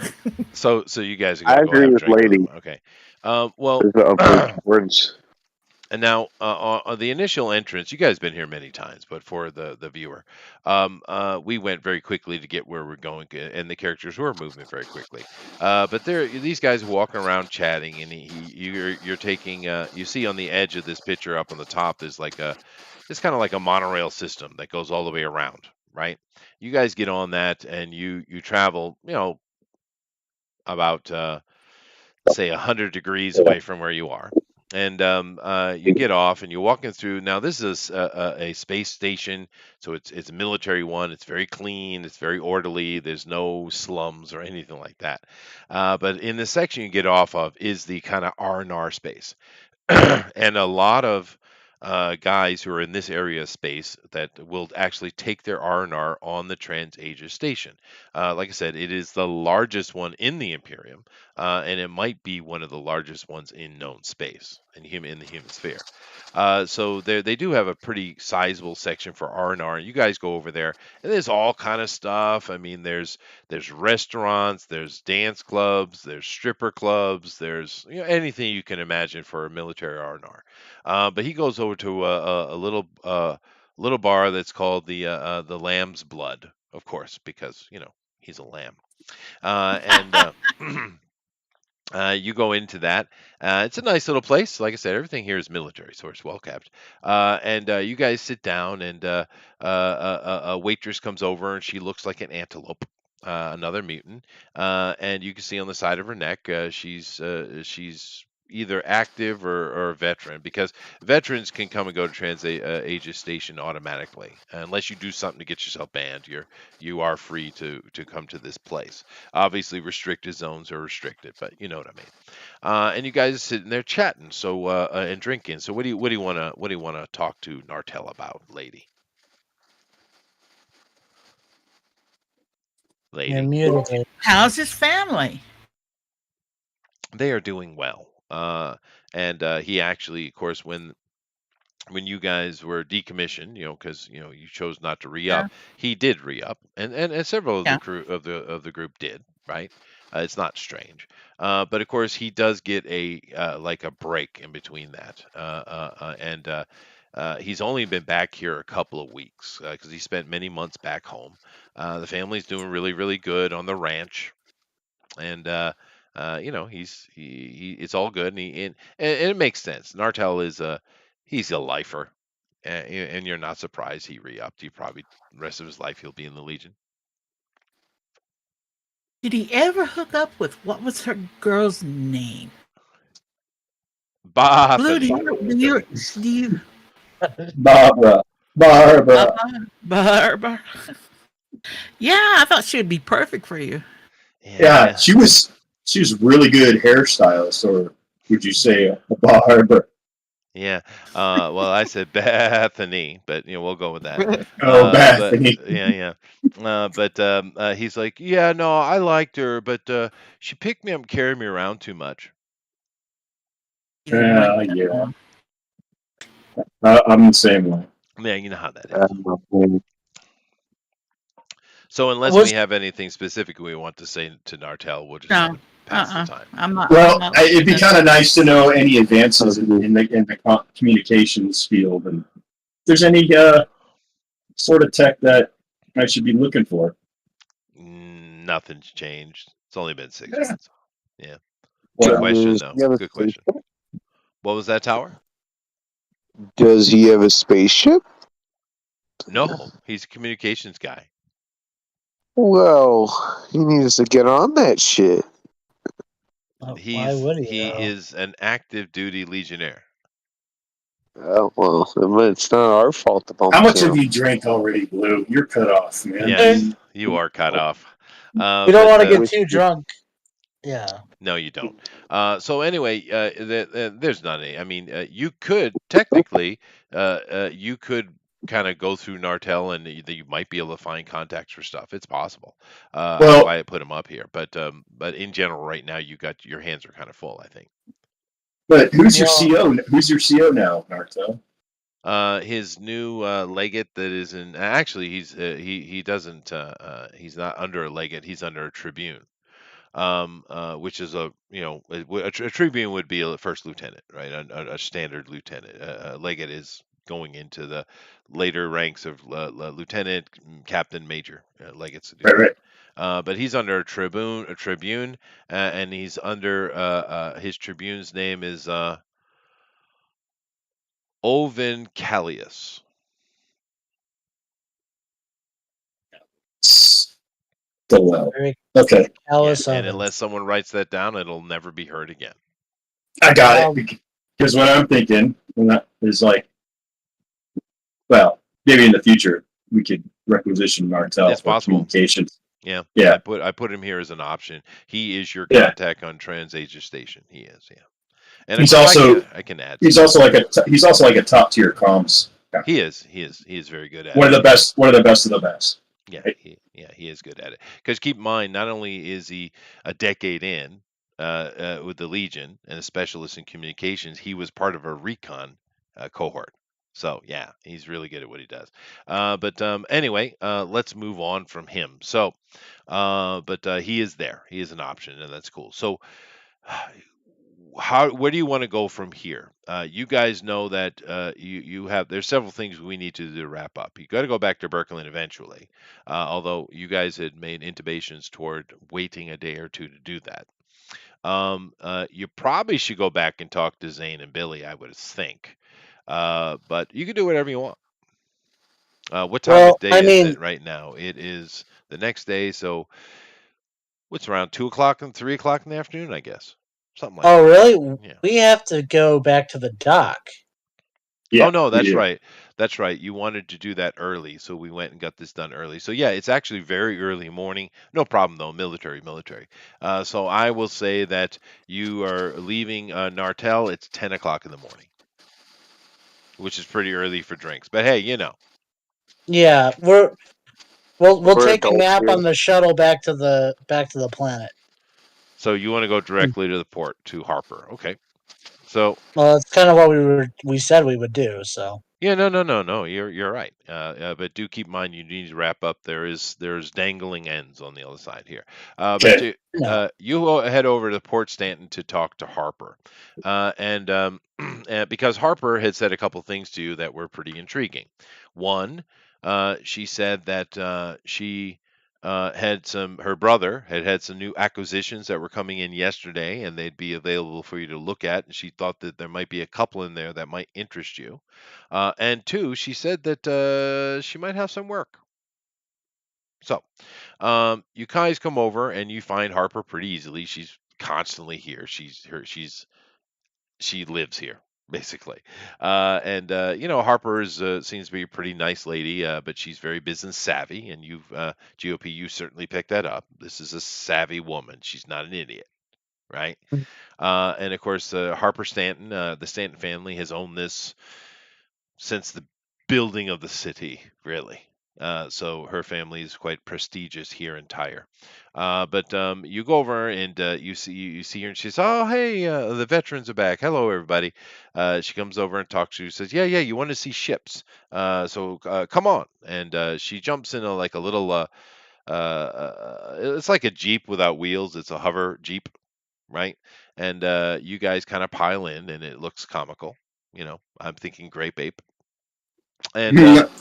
And you guys, she drives along and she's chattering about these new acquisitions she got. And she thought you might like it. And it looks like the port stand is huge. Obviously, it's a port, right? But she's going up the tiers because keep in mind, this city goes up quite a bit, right? And the Muti town aspect of this Tyre city is way bigger than the human side, but that's pretty normal, right? That is pretty normal because in the free zone, which is what they call it, they don't call it Muti Town, you'll have all the mutants in there, but you'll also a lot of humans mixing with them too, and aliens, right? We haven't dealt with aliens so much in Yeah. this game, but there are alien species in this game. Matter of fact, one of our party members is Mama is alien. Isn't she GOP? That's me. That's you. Yeah. Yeah. Yeah. So Mama was a Rolling Stone. literally, Kind of, yeah. they were geomorphic. Yes, some like the new High Republic. But anyway, you come in, you go in, like I said, you're going up the tiers, and you come into this very large area, and she kind of parks and gets out. You guys pile out. In here, you see it's it's a little dusty, gigantic hangar, but it's a little bit dusty. You see stacks of used engines, and you see repulsors, and you see all kinds of it's almost like a storeroom. They put a lot of garbage in here. You see some old hover cars that are kind of stacked over in the corner. You got this and that. There's lots of junk, but you come around that, and you see there are I think I have six or five. Five. There are four vehicles in this particular room. And they've just been, and they're not in, all of them are not in the greatest shape. But she starts talking about them, and she's like, "All right, okay, here's what we got. Now you guys said you wanted something bigger, right? But of course that gets expensive. But I got a fixer upper, right? And she shows you this." And this is a Bragda 5537, and you're a mechanic, GOP. I don't know, not GOP, Bill. I don't know Yeah. that you are necessarily so spaceship knowledgable or not. That's a decision you'll make for your character. But this is an oldie, but a goodie. These were they're not no longer made, but they were very heavily used for a long time. And it's a larger ship, as you guys can see. You got cargo room in the back, you got living space. It's a pretty good sized ship, and these things do have a good reputation, but they are old. I mean, like a century level old, right? And Right. when she says it's a fixer upper, it is a fixer upper, for Yeah. damn sure. I'd have to machine my own parts, You which would, I could do, which but you can do. Yeah, let's take a look at it. yeah. We could have this be Project Binky too. Yeah. So we Let's say. So what's your asking price? I know you have it on the screen. Yeah, no, I know. And she says, yeah, there's a lot of work to do here, but you're a mechanic, right? You said that yesterday. Oh yeah, Yeah. I am. I'm an engineer actually, but Well, now, anybody here can. It's probably going to be GOP mainly, but any of you guys have sense lie, detect lie, anything like that? I know there are some specific skills for that. I just know I don't think it's spaceship. like a. Well, no, because I think we already went over the fact that there is no like insight in this game. But there actually is something specific for I saw for what we're doing. But that's all right. We don't need to worry about it. I have interrogation, but Yeah, I okay. don't know if that. Make that. Yeah, I think this is a you thing. Make it interrogation roll, please. Okay. I have to get the chair out. Yeah, I've got 85. I rolled a 60. Okay, good. So Bill doesn't. No one else blinks at it. They just she's going through the thing. You don't recall Bill ever saying he was a mechanic yesterday. You don't think that's true. Actually, out of character though, he did fix that device He did. so that's why I would kind of assume that she would know because he fixed it for her. So Okay. clearly he knows. Sure, but Yeah, the but wording of it you found odd. yeah. Okay. Her answer to Ironback is that he's like, this just came in. We haven't touched it. We haven't put a finger on any of these. So I'm just going to give you a bulk price, because, I like to help out the veterans, she says. And 100,000 credits on this. Now, that's not nothing. It's a lot, but there's a lot of work to do here. And for the size of the ship, it actually is a phenomenal deal. Would you take 38 now? No, none of these are negotiable. These are flat prices just based on what we brought in. Like I said, we haven't touched them, so we have no money into it. So we're just going to take, standard profit off the top. Well, let me take a look at it first and see if it's even worth it. Sure. What I was thinking is we take a good look at it, give it a once over. I'll schedule a time with you. I'll come in here with my diagnostics and give it a look over. And Anytime. But keep in mind that if you guys don't bite on any of these, and I do layaway, by the way, if you don't bite on any of these, we are going to start working them up and put them in rotation.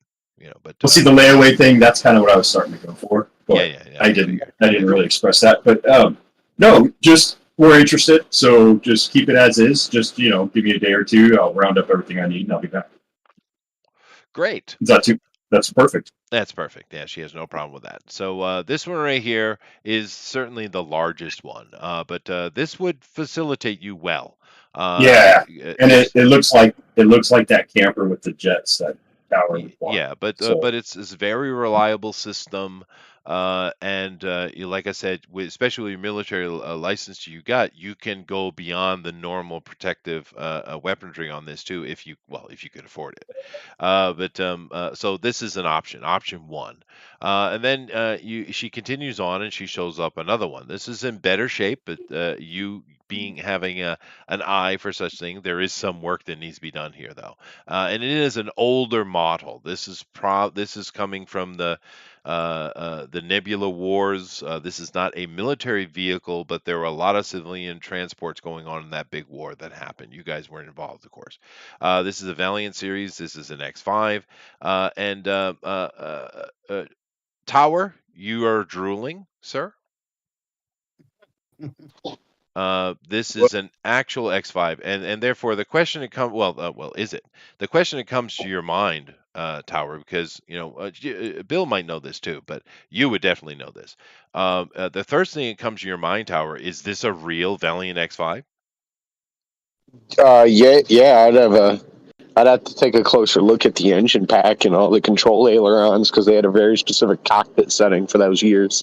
Yeah, so do so. Yeah, I might ask her if I can go up inside and take a look at the cockpit. Oh, by all means.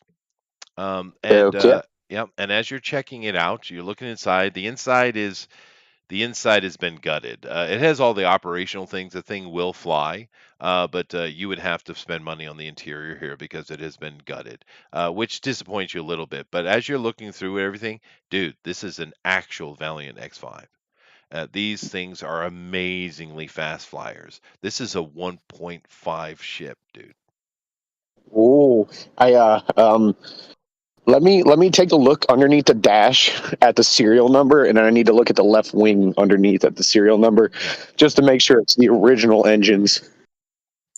The engines are the core are original, but they've had a lot of additional parts put on it. But everything matches. I understand what you're doing.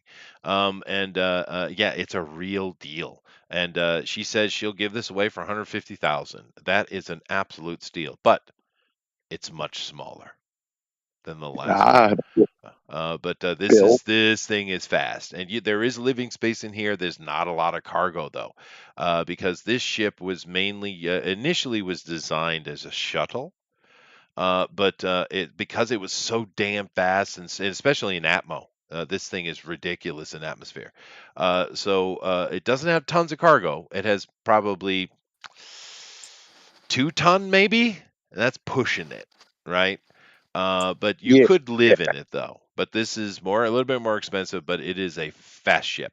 Where the Bragda that we were looking at earlier is not fast. It's yeah. standard Mm, one speed, Um, 1 light year speed.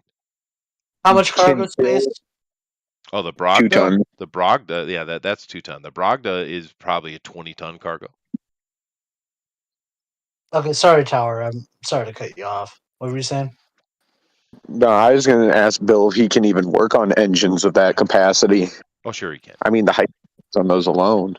Yeah, no problem. He can do it. He might need a hand with certain things, but he's got, depending on Yeah, what yeah. shop he's working in, he can get gantries and stuff like that. So, but Yeah, yeah, this he is a, has this the is a skill. good question. So, This is is what we there get. a captain's log or engineer log Of of course, the they any have of these ships? a complete service log of the ship, which is a nice. All of these do.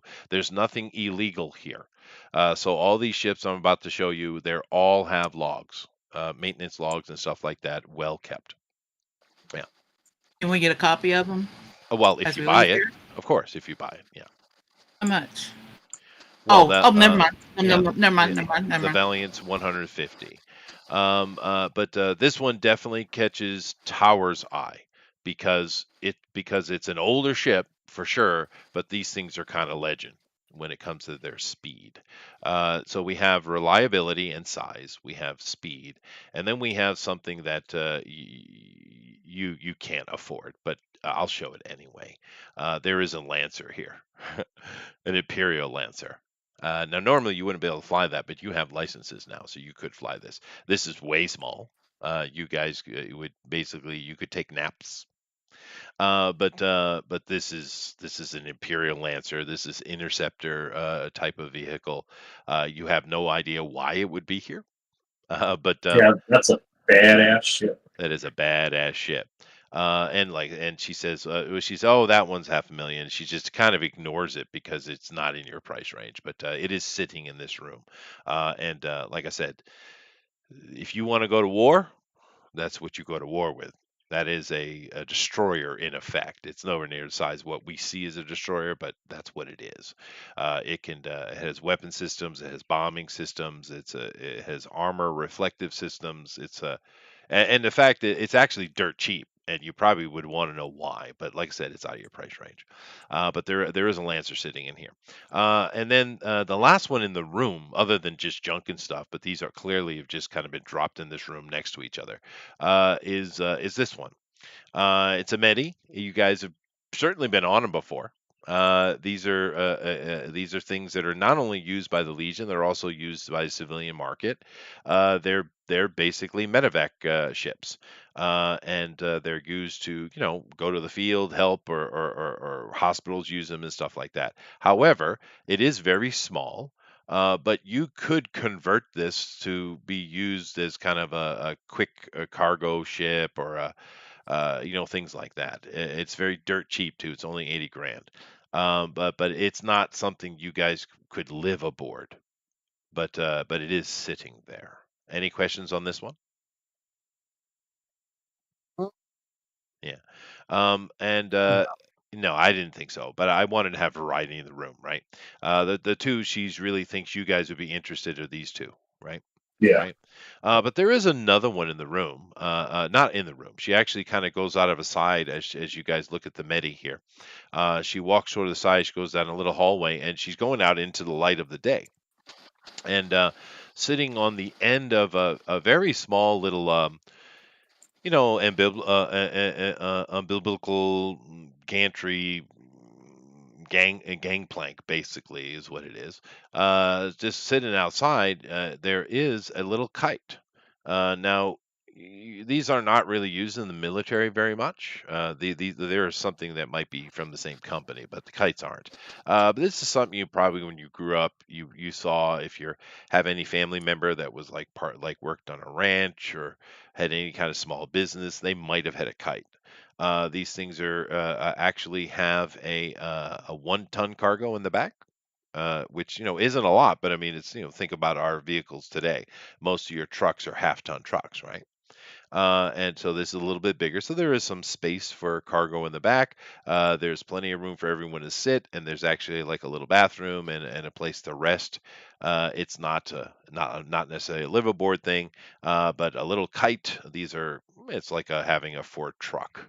In effect, they're very durable. They're ubiquitous throughout the Imperium, and but of course it's dirt cheap, 50 grand, huh? Comparing Ford and reliability was your first mistake, Chester. Yes, you could take the jokes as you like them, Tower.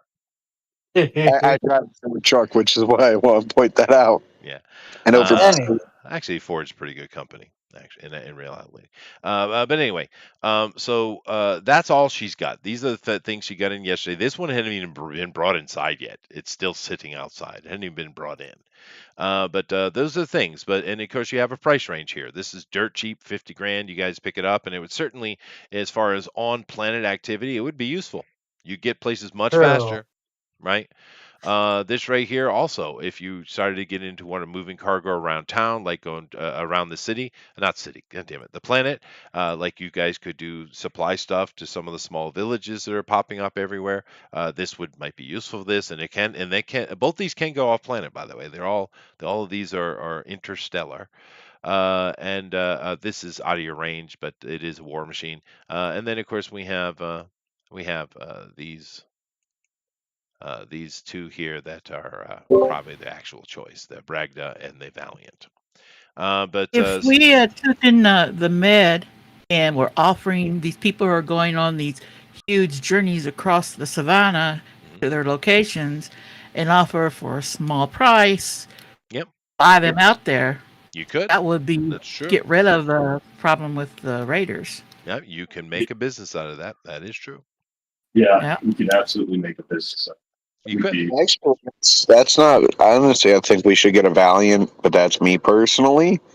And then we could get something like later on buy a kite or a Medi, and then just have like a small fleet of those transporting people to pay for themselves. Yeah, you Well, guys could go that route. Yeah. Like I said, this is speed, this is size and durability. Speed, size, and durability, though.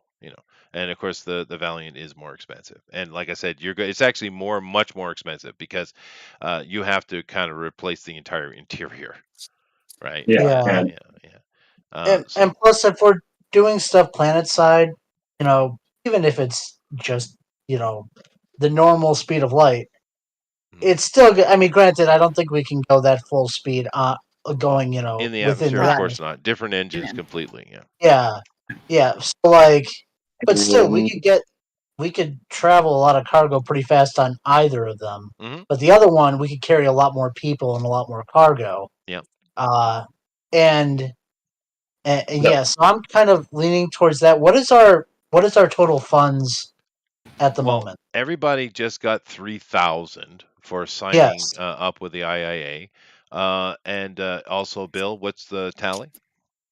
well, if we're not including the 12,000, we have 35,500. Yeah. So you guys are 47.5 right now. And of course, I'm going to give you opportunities to make money here today, more money. Alrighty then. So we have these options. They're in your head. Bill can come back and take a look at them and see what because there will be extra cost in this for getting things up and running, of course. But anyway, so this is what she has available for you, and I think it covers the gambit pretty well. Yeah. But so you guys, after that conversation, she says, "Come on, let's head back." And she goes to her office. You haven't been in here yet, and she drives back. And her office is pretty busy. There's a lot of people in here, a lot of secretaries doing a lot of work. It's a pretty busy place. It's a port, of course it is. She goes back to her office, and unlike Zane, her office is beautiful. Christine. It's pristine. She spends time in here. You can tell. It's a nice place. It definitely has a feminine touch, but it's not overtly so. It's not a pink. It's not a girly girl place, but it is feminine. And she says she comes in. She sits behind her desk. She says, please have a seat." And you guys are looking for work. Zane says that you guys been doing work for him. So you're checking up on us, huh? Well, shouldn't I? I didn't know you checked up on all your customers, but it's kind of flattering. I scratched one underneath one of my arms. Well, most people don't work for Zane. No. Bill, obviously she's heard of us. I'm the best pilot there ever was. Oh, yeah. You are. You Pop are his that. bubble while we're at it. Right. No, But kid's good. Kid's really good. no. I mean, that is his thing. Yeah, he'll actually be very good at it. But she says, "Well, but anyway, seeing as you work for Zane, and he kind of gives a nod toward you, I might have some work for you. I don't usually do those kind of things, but I have a friend that's in trouble, and it might I can make it worth your while." Well, Wrong. What kind of trouble? Well, she says, "I have this friend. It's out at Godtree. You guys heard of that yet? I know you haven't been here long.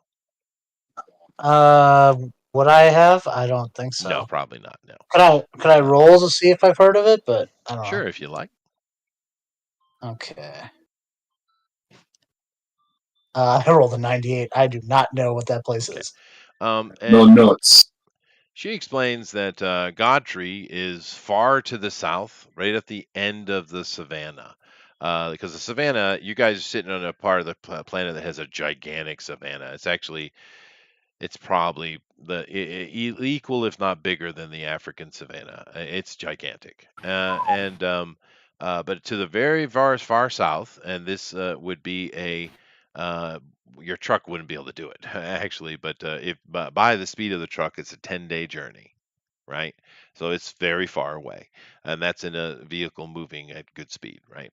But it's anyway, so it's way to the south of Savannah, and it's right up against there's a big mountain range there called the Sundew Mountains, and they're snow capped, and there's a gigantic mountain range, and it falls off into the ocean, and then there's another continent beyond that.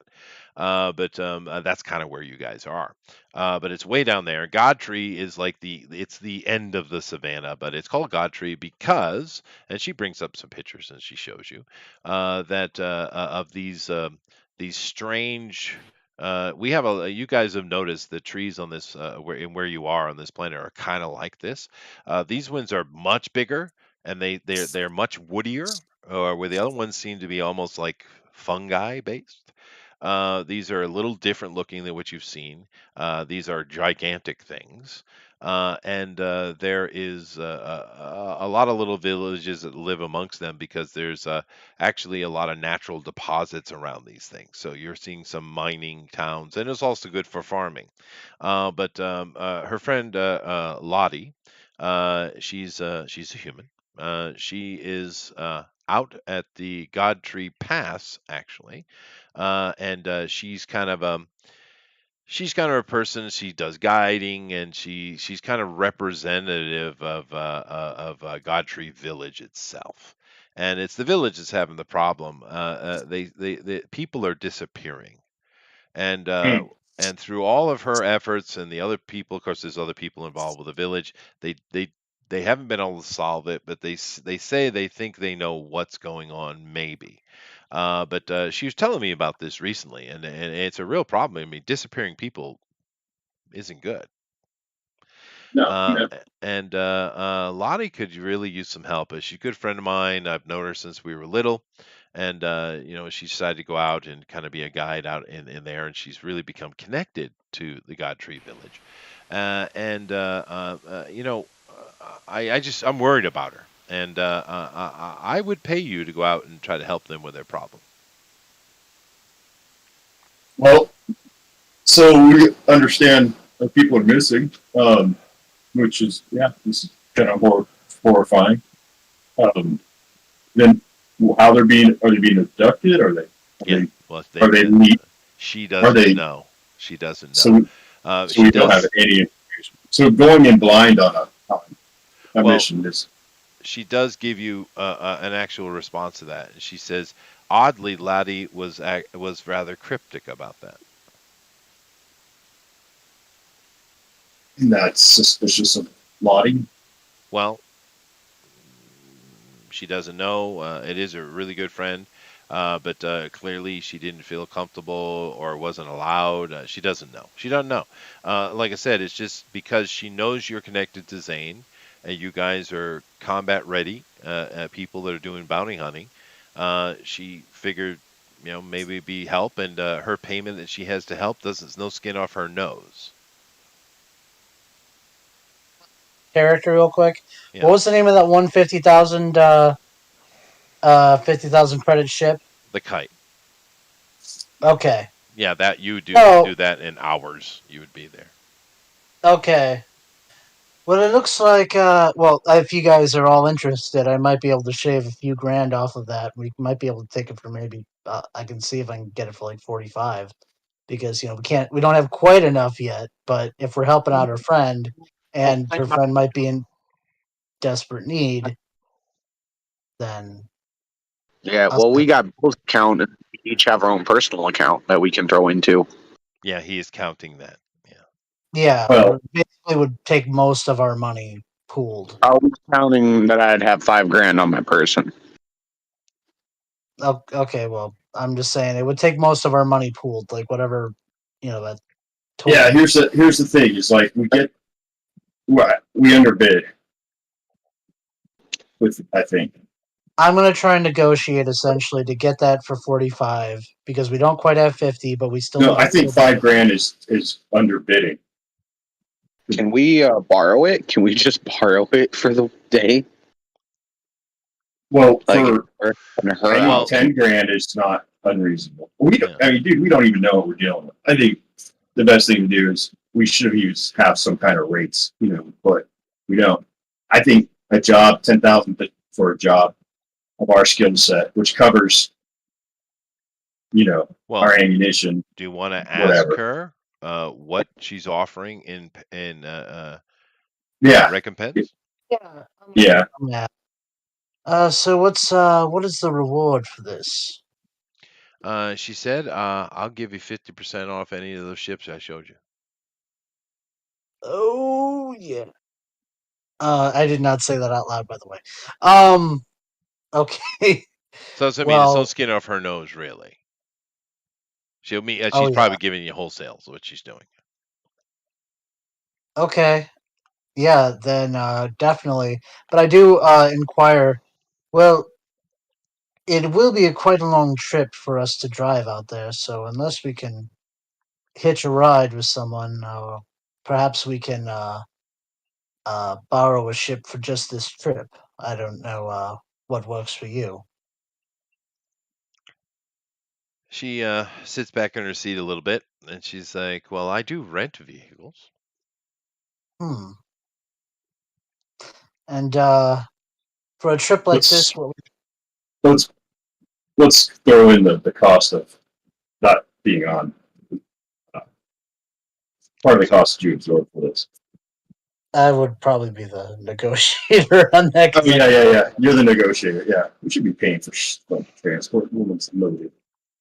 I think perhaps we could throw in the rental price as part of the deal. It will help your friend much faster.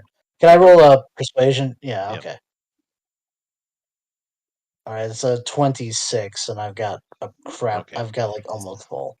She's like, yeah, no, I could certainly do that. Splendid. So you're interested in taking the job then? Now you're starting to get a Uh, little bit better understanding of Harper. This is a shrewd businesswoman. hmm Yeah, she can't help her friend without making a profit. Yes. True. Or not her, that's the point I'm trying to make. Yeah. So she said, so you're interested in the in taking this on? I believe so. I certainly am. Is the whole party uh in agreement? Mhm. Well, we all would be, because the goal is to get the ship Mm. Right. and make money doing it. Right. So And you would this have is you would have leave to make that, keep that going. So right. And this is an actual delve we're getting into here. So there will be money found as well, I'm sure. Other objects. So it's not going to be completely unprofitable. So she's like, great, great, and she takes out her well, she opens up the hologram on her desk, and she contacts Lottie. You see Lottie right there. She's saying hi, and she's talking to her. The lady Lottie does not look girly, but they fall into their childhood banter very quickly. And eventually, Harper gets to the point, I think I might have some people to help you with your problem. And Lottie's like, well, I wasn't really telling you that for help. I was just kind of, chatting. She said, oh, I know, I know, I know. But we got some veterans here that are kind of do these kind of things. They might be of use.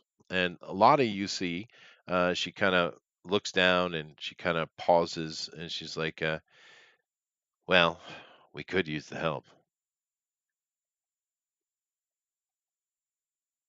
Uh, okay. Well, I chime in. We'd be happy to oblige. She rotates the hologram, and of course, the camera's now on you.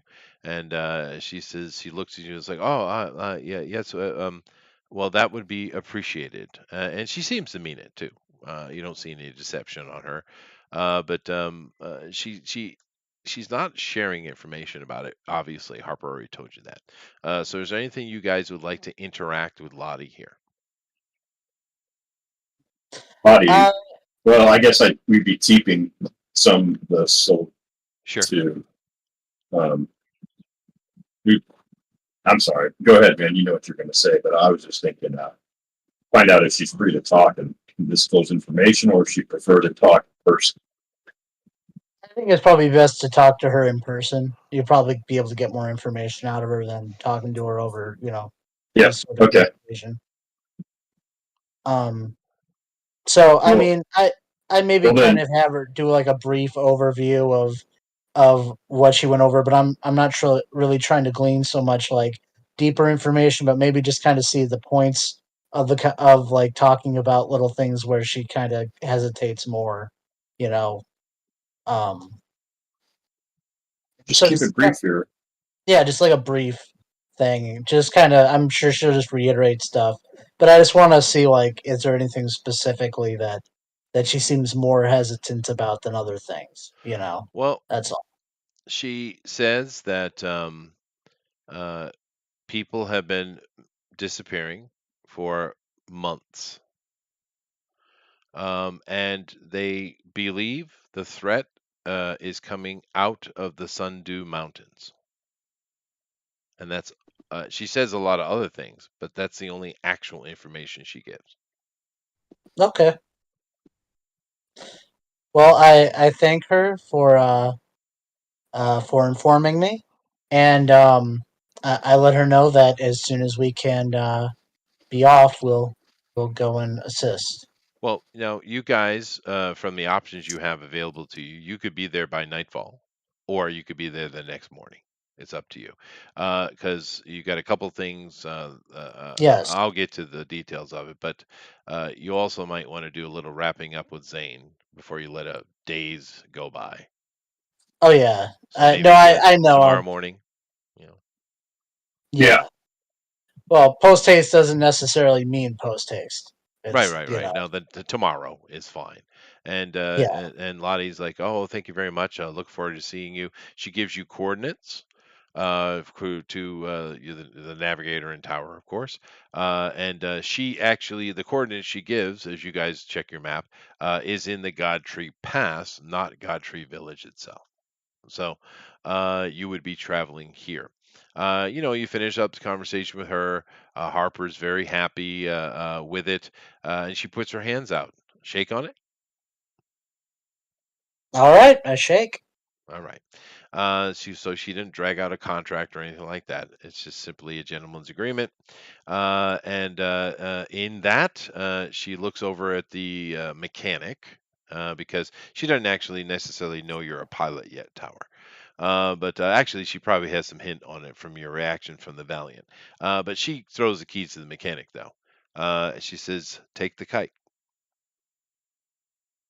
I want to point out to her there is one quick thing that we have to wrap up with Zane before we go, but it Well, won't take that long. your interaction is with Lottie. I'm not going to involve in it. Like I said, it's just a friend of mine that if I can help, I want to. So, you know, Okay. that's between you and Lottie. But she does throw you the keys to the kite, and we can get back to that in a moment. Let's try to wrap things up so we can get over to there. So you guys do need to go back and talk to Zane, for sure. Mhm. But Could, it doesn't could you mean that all of you have to. could you put a picture of the kite back up when you get a second? Yeah, sure. It doesn't mean that you all have to. Meaning that maybe Bill, maybe even someone else, but maybe Bill at least stays here and tries to kind of give a once over on the kite while you guys go deal with Zane. Yeah, Okay. This is the kite I was talking about. Yeah. be nice to have something more trusted than the kite. Well, they're This they're will they're work for the they're very ubiquitous. They're all over the place, dude. They're very standard. It's literally like a F-150 is kind of like that. Well, quick group thing is like I can check the kite. You guys can go meet up with Zane. We've still got to get back to B Daddy and deliver. Or we could see or go meet with the Liggett and see if we have to actually make the delivery of the Well, no, he told you to. He told you to do that. He said you Okay. go deal with him as if it's legitimate. And you guys already agreed that you were going to let it sit a few days before you went back to Birkeland anyway. hmm Yeah, You already said that. So, but we now we're kind of pushing ourselves in another direction. We're going to leave tonight for the half continent away. yeah, So but this is literally a few hours flight in this thing. True. So it's not that far really. But anyway, but, uh, but we don't have any want to have any dangling participles with the right? No, triangle. I know, but I think Birkeland can wait. It's okay, right? Well, Because I think we should basically booby trap his installation and give him his pass and then blow him. oh, okay, well you Well, could do that too. Yeah, you can do that. I think what they're trying to get us to And do is then jump in the kite and take off. No? yeah, All right. yeah, that Well, if yeah. you guys I, don't have to take the Lottie job, you guys can go try to undermine Birkeland and try to take him out if you want. You can do whatever you want. Oh, we already I took the Lottie out. We gotta go. yeah, I vote on the Lottie job. It's Okay. just I don't know how long this could take. So like a few days could turn it it could be a slog. We don't know. Well, it's a But few. If you live, it'll be a few days, true. Okay, well, Yeah. What especially a with the kite. great. okay. Well, then yeah, we'll head over and talk with Zane and then we'll head out. Yeah. Well, I'm just because you guys said you wanted a ship, so I'm trying to Oh facilitate yeah, that. no, this is great. Yeah, no, this is great. This is perfect. This works really well for us. So yeah. Okay. So Bill goes over, takes a look at the kite, and You spend a few hours, doing some minor repairs. Actually, it's not in bad shape. It's dinged and scratched, and the paint is a mess, as you can see on the outside. But the thing is in good running order, actually. And the price, the 50 grand on this, is not a bad price. Meaning it's not too cheap and it's not too expensive, because the thing's running pretty well. Right, you can Right. find cheaper kites, but also you can spend 30 grand more if you want a new one, right? Well, and we haven't necessarily decided to buy this one, but that's just good to know Right, but about I'm it. just saying as far as operations, it does. Yeah. There's a few little things you want to do, but overall it's fine. The interior has been sweat hogged fairly well, so oh well. But give me an overall mechanical roll for those few hours, please, Bill. Yeah. And then also gonna get a can of disinfectant, Yeah, a five yeah, 5 gallon drum and a vapor sprayer. yeah. I rolled a 13 on a 57, so I've All right, got sweet. everything Okay. needed to be done. Awesome. So, yeah, like I said, it's kind of routine maintenance stuff. It's stuff that she would have done, and she would probably take Now, 10 grand on the cost for it. now, just as enough for another roll, just because of my nature, I want to check. I want to sweep it for tracking or listening surveillance. Sure, go ahead. Okay, and that's 27 on my. Which roll would that be? So, bitch. That's part of the thing. There's just too many damn skills on here. Yeah, Um, okay, detect concealment is a 47, so I rolled a 27. there you go. Okay. So there are no bugs. You do find an old the music system in this is a pretty old one. And the Okay, music on it is definitely grandma's taste. But Mhm. no bugs. No bugs. okay, I'm gonna have to upgrade that real quick. See what she has in the shop to upgrade the sound system. Okay, To can do, I put that player I in? do like an investigation roll to see if there's a Well, actually, first. right? Yeah, go ahead. Okay, all right, that is a 34, and we gave me search 47. So Okay. that's good. So actually, in that hangar, just right there behind you, there are a whole bunch of parts and engines and old ships and stuff like that. You kind of dig through it without permission, of course, and you find a much better, much more modern system. Yeah. There we go. Yeah. Well, hey, I just increased the value of it.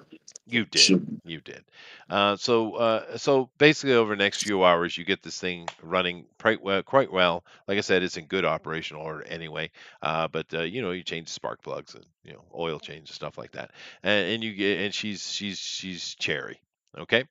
So whilst you're doing that, the rest of the crew goes over and talks to Zane. So when you guys show up, we'll say we're around noon, yeah, and there's definitely a lot of people are kind of relaxing and munching on burritos, Diner Express, of course. Mm-hmm. And you see Zane is sitting there chatting with the crew. Usually he's a bit more smiley and laughy. He's actually quite a jovial fellow when he's not being serious, but he's not jovial today. Hmm. Well, I come at him with a smile on my face. Of course you do. You're face to face. Yes. Mm-hmm. Well, hello, Zane. How are things today? He says, "Oh, okay. So, which decision did you make?" We've we signed on, as so to speak. Um, but yeah, we're just letting the old crime lord simmer for a few days, not make it look like it's too obvious how easy it was. Hmm. And That's a good idea. yes, but we just wanted to keep you apprised of how things went. Um, Also, we're going to be doing another quick mission, going a bit. What was it, south, Chester? Yes, south. Yeah. A bit bit of ways south to go run another mission for Harper. Harper. Yeah, she was asking about you yesterday. Yes, it seems like we've become very popular recently. Well, veterans that are interested in mixing it up tend to. Most veterans just kind of either go to another planet or just melt into the city. You know, Quite. as you would, and there's nothing wrong with that. But he does say that with the legate, talking about your new kind of semi boss. He's an honest man, but he is that type of legate that will get the job done no matter what, and he's not afraid to sacrifice resources to do so. He looks at you straight in the eye when he says that. I kind of figured, but I appreciate the heads up. Yeah, and thank you for bringing that to me, by the way. Billy is going to be wrapping some stuff up, and we're going to move him along. You don't see Billy anywhere, by the way. But I do Yes. do appreciate the opportunity to keep him out of jail anyway. And he holds up a key to you. Oh, what's this for? Billy made a deal. I, oh, all right. Well, I appreciate that. Yeah. We have a home. Yeah, you guys, it's going to take work, but it at least is a base of operation for the entire team. And he explains that he insisted it from Billy that he keep his side of it because you guys did solve this problem. You did find a solution, didn't you? Hmm. And Billy's not in jail. And you're not really sure as far as his girlfriend or brother, their situation, but Zane doesn't offer that unless you want to push it. Yeah, I'm not gonna. I'm not really gonna. He already seemed like he was in a bad mood, anyways. Sure. I'm not gonna push that subject. All right. But he does thank you again. You guys finish up the conversation. I'm sure everyone grabs a burrito. You know. Yes, I Uh, grabbed burritos for the group. yes. And is anyone going to think of Ironback this time? Anybody, Tower? Anybody? I said I grabbed burritos for the group. Yeah. Okay. Good. Yeah. Because Tower I'm doesn't gonna think about get pick others. up. I do think about others. Cool. Now, you guys are gonna go and grab any gear you want, uh, whatever. You got a couple hours here to do whatever you want. You can even go and take a look at the place again if you wanted to. I don't know, whatever. You got 2 hours to do whatever. You kind of gather your gear and go meet back up at the kite with Bill. Now, just give me a second. I'm going to put some hot water on boil so you guys talk amongst yourself. Hey, Bill, did you? What kind of? Okay, tell me what we're doing. 36-pack of burritos, dude. You got money. Hey, Bill, For my what kind of personal money. did you put in the kite? Huh? What kind of audio system did you put in the kite? Is it a CD player? No. That doesn't matter. Truly. It is, because I was going to go buy some old vintage AC/DC records. Those So would They we don't be exist in this world. 10,000 years old, dude. Yeah. It's just that good that people in the future should know about it. No, it's not. It's really not that good. It's fucking. Okay, tell me what happened while I was gone. Somebody It's come in. white trash bar music. What about CCR? So Okay. basically, when did you drop out? Oh What was it? Lord. She had us Oh, in his office. The office is pristine. okay, we She made the was telling us deal. about her friend Ladle. We've got we're okay. So she told you basically we get 50% off Yep, on that's the ships deal. if we complete the mission. Yeah. Yep. Yeah. I'm just explaining it to Moon, because she was gone for a little bit. And yeah, so basically we get 50% off ships. We also got to essentially rent the ship for free. Um, and I just went over to Zane, talked with him. Basically he's warning us that, well, while Gallius is a good dude, he is willing to make sacrifices. Essentially, we could end up in some deep stuff, and Yeah, it's watch your back. possible. Yeah, yeah, Yeah. watch your back. Yeah, cool. That's right. And all right, so you guys gather whatever gear you need to gather, and you go and meet up with Ironback over at the kite. And like I said, he's got the thing running. It works pretty well. And you guys pile in, and Tower takes the reins, of course. And even though it's not a big thing. It's quite comfortable inside. It's quite spacious. I mean, like I said, you couldn't live on it, but it's not uncomfortable at all. And it makes sense why people, like I said, it's a very common vehicle. But it makes sense why it is. So, matter of fact, who knows? Tower could have learned to fly on one of these for all we know. Well, But as we start off most missions, I hit the play button to hear our Legion's anthem, and oh, of course, there it yeah, goes. that's right. Okay, so it'll be Sounds There about you go. suspiciously like CCR. yeah, a little bit. No, it's a Down by the river, out on the Well, street.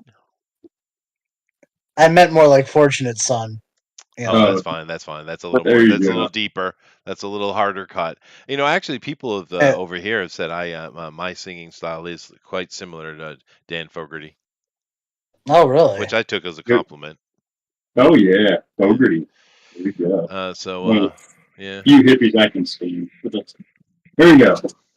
And we're off to the Yeah. races. And you're off to the races. And as you guys are flying along, you're taking up kind of you're probably at a you don't have to go so high. You're probably like with this type of ship is different than modern aviation, so you probably are around 10,000 feet. You're not necessarily getting up that 30, 50,000. You don't need to. Out of weapons range, anyway. Yeah, exactly. And keep in mind, this thing has not a single weapon on it. There's nothing on this. Doesn't even have defensive reflective shields. Matter of fact, a bullet go right through it. It's a civilian vehicle, right? But anyway, you guys are flying over the savannah, and of course, down below you can see more of those kind of mushroom trees as you guys are going, and you see some other interesting formations, some geodes and stuff. It's kind of interesting, and you see like a waterfall canyon area as you're going along further south, and yeah, it's nice vistas.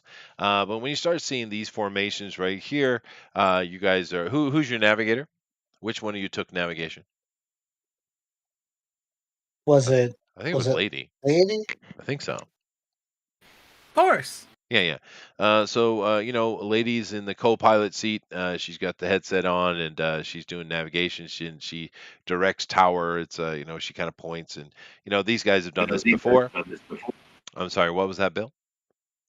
That was a man star. Well, I can barely hear you. You're really roboting. Me? Yes. Huh. Yeah, even those were short expressions. But anyway, these two have worked together before, so it's pretty smooth operation with the two of them up front. And she points over there, and you can see the god trees ahead of you, and they are well named because coming out of this formation here, heading south, you come into the god trees, and these things are gigantic. Sorry, Bill, what are you trying to say? I don't remember. Can you hear me all right now? It's okay. I can make you out better anyway, but it is You can make out with me. it's electronic, Bill. It All right. doesn't sound good. You might want to drop out and come back in, Bill. It's not smooth. But anyway, you guys see the god trees here. They, like I said, they're gigantic. They're quite impressive, and they fill the entire horizon. These things are quite large. And you follow to the coordinates tower, and you're kind of navigating this. It's a little bit narrow here, trying to get in and go through. So, tower, why don't you give us a piloting roll, please? Piloting roll 21. 21. Okay. Like butter. No problem. You get in here. This is easy for you, and you land at the coordinates. And the coordinates are right here in what you see. This is a pass. but you land next to one of the trees, and you see there's a few little outbuildings here that are, they're kind of way stations, really, just for people to, rest overnight. And this is called the Godtree Pass because these things are really thick. Some of them, it's hard to find a spot to get in between to actually get below them and land. This place has a landing spot, and there's like a literal path heading straight forward. You guys can see when you get down there. And you guys land, and that's what you see. There's next to you. There's a few outbuildings, and there's a bunch of people kind of moving around doing stuff. What do you want to do? Bill, are you back with us? Yeah, Oh, that's much better. Much better. Yeah. yeah. I was drawing on my Flip Studio. Whatever. Okay. Actually, my water's boiling. Let me grab that real quick. Okay. Did they give us these coordinates? So Harper gave us these coordinates. Lottie did. Lottie did, yeah. Lottie, Lottie. He likes Okay. Lottie. Lottie da da. So you already talked to Lottie? A little bit. We don't really know what's going on, so people are disappearing for months, and that's all she felt comfortable saying over the communication device, whatever it's called, the HoloNet, the Okay. projectophone. I don't know. So we have to meet with her and disseminate what the situation is. I Alright. just get out of that plane. Make sure we lock it up. Okay. Here we go. I got it. Okay. But anyway, like I said, with his piloting skills, with Tower's piloting skills, you guys actually only took you 2.5 hours to get here. You land, you get out of the vehicle. You see there's a caravan here, right in front of you, of some camel-looking creatures, and there's a bunch of men that are brushing them down, watering and feeding them. They're at a way station and they're taking a break. And there's a bunch of these these herders or maybe camel sellers or whatever they are the only humans you see in front of you or people. Yeah, I was Okay. gonna say women or the mutants. They look human. These all look human. Yeah. Okay. So we exit the craft. Yeah, you just get out. That's what I mean. You're just out of the craft, and that's what you see. Okay. Well, I'll approach the caravan. Okay. And with Mars. Okay. One of them sees you coming. He bows and he says, "By the mother's blessing, good evening." Repeat back to them the same thing. By the Say that mother's again. blessing. Say that again, more clearly, please. By the mother's blessing to you. Good evening. Yes. Now, you guys have never heard this reference before, but it's always smart to respond in those ways. So, what are you doing? So did Lottie give us a specific location to meet her at, Yep. not just the coordinates of land? Okay. Well, Yep. then I think we should head towards that point. Okay. Well, it's the building you just landed next to. Okay. Okay. So you guys head around them, and you head in to this building. In this building, there's half a dozen people who are messing with packs or doing various things. And inside this room, you see there's Okay, is Chester roboting on everybody? Is it me? It's you. I hear him fine. Yeah, I don't. I'm not hearing on this side, but there's kind of like a lobby room here. There's a window that you can approach, and like I said, that this is kind of the type of a Centurion post that might sign licenses or take fees or whatever. It's kind of like one of those things. But you see no Centurion, and matter of fact, you don't see any activity of any Centurion being here at any time in any near in the recent past. Okay, so it's kind of an abandoned post. Seems so. All right. I don't see her when I walk in, I'm guessing. No, you don't. But there is a door that says employees only. Uh, okay, so I see there are other people in this room. There are. I ask around about her and where I can find her. Most of them don't really know her offhand. There is one little, very short man, who is repacking his pack, and he says, "Yeah, she's over there at the at that building," and he points across the way, and there's a very little teeny building. It's almost like it's bigger than an outhouse, but not much more. Wow, that's very small. Like, is it an outhouse? I don't think so. He doesn't know what it is. Okay.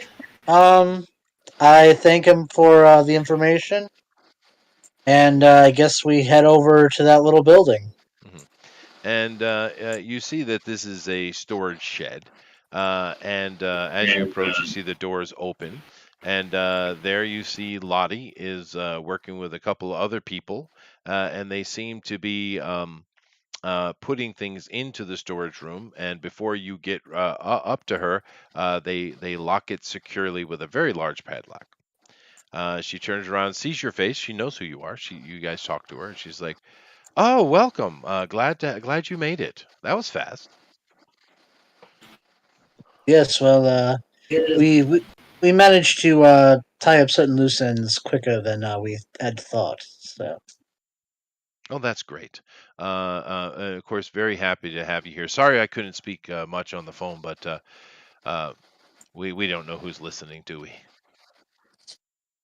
How understand. secure? How secure are we here?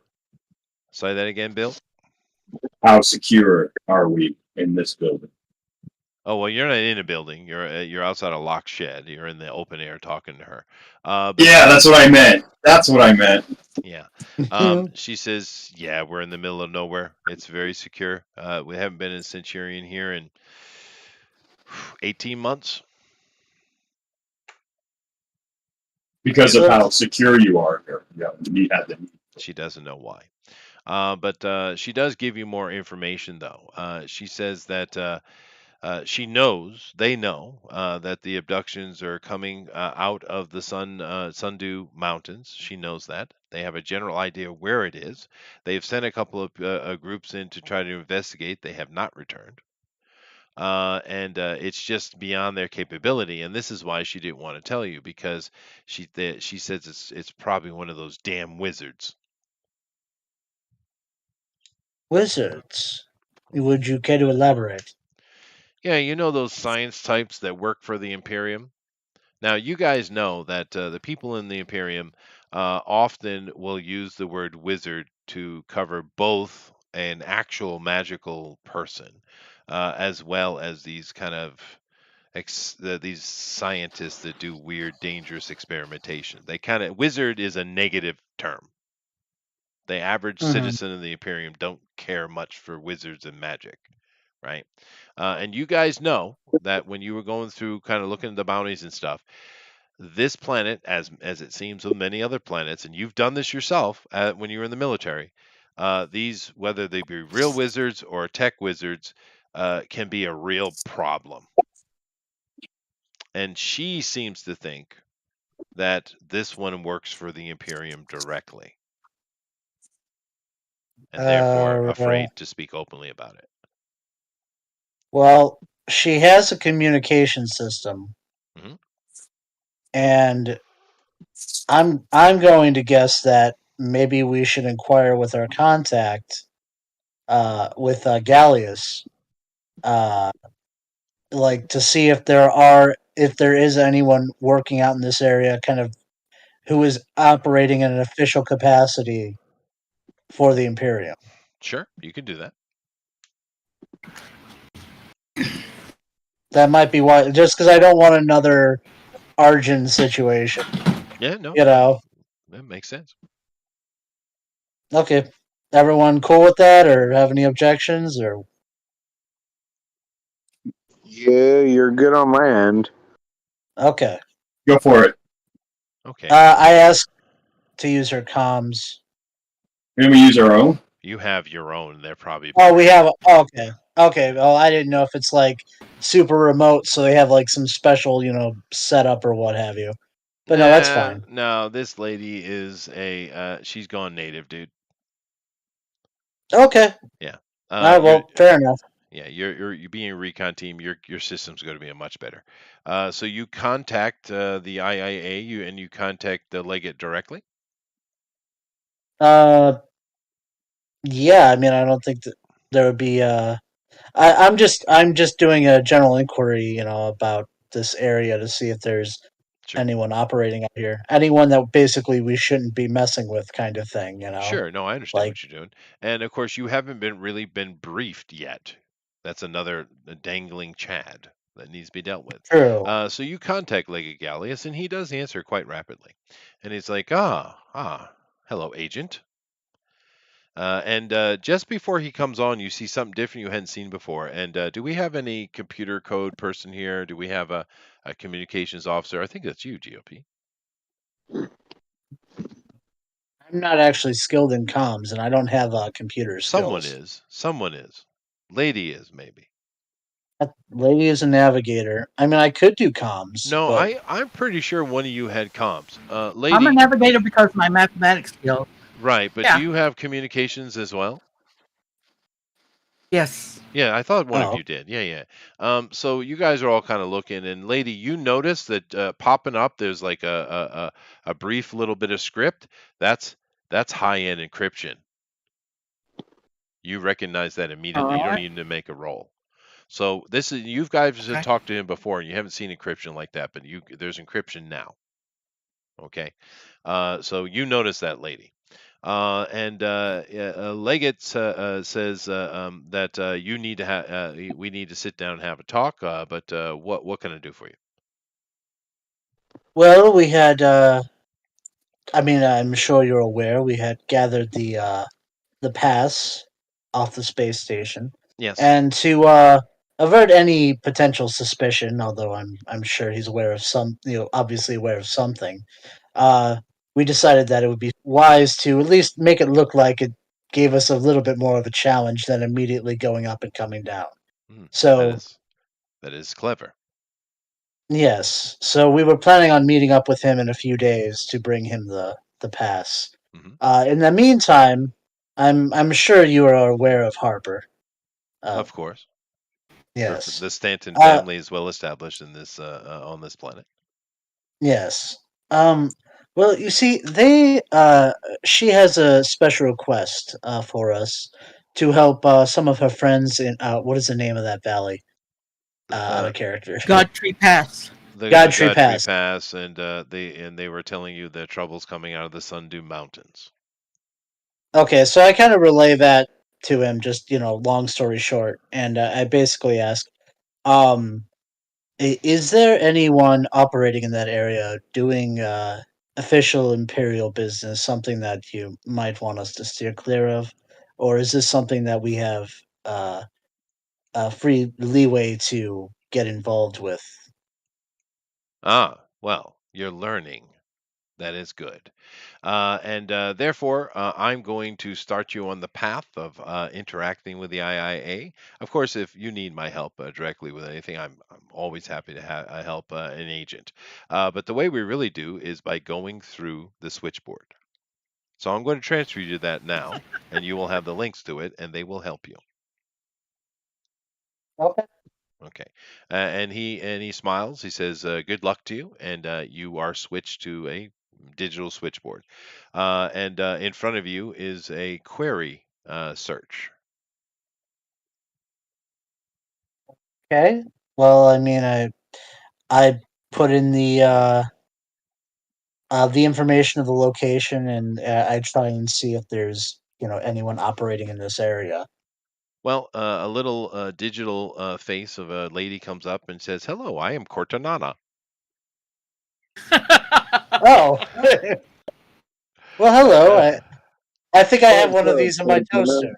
yeah. Kate's legacy. Yes. Yes. Yes. Yes. And She says, you have inquired about the Sundew Mountains and any potential scientific experiments that are going on there, correct? Correct. Correct. We do not have anything officially going on in that region. However, there is a patrol station, number 28 specifically. You guys should write this down. And you, of course, a patrol station is literally something that a dropship will just put in place for you guys to control a field, right? It's a portable station, is what it is. But Patrol Station 28, or PS 28, is very old and has been unused for a while. But there were reports that Dr. Ramelin was had asked permission to use that, although there is nothing official in that regards. Uh, I ask for more information on Dr. Ramelin. Dr. Ramlin is a highly classified individual. However, being as you are an II agent, we can give you a certain amount of access.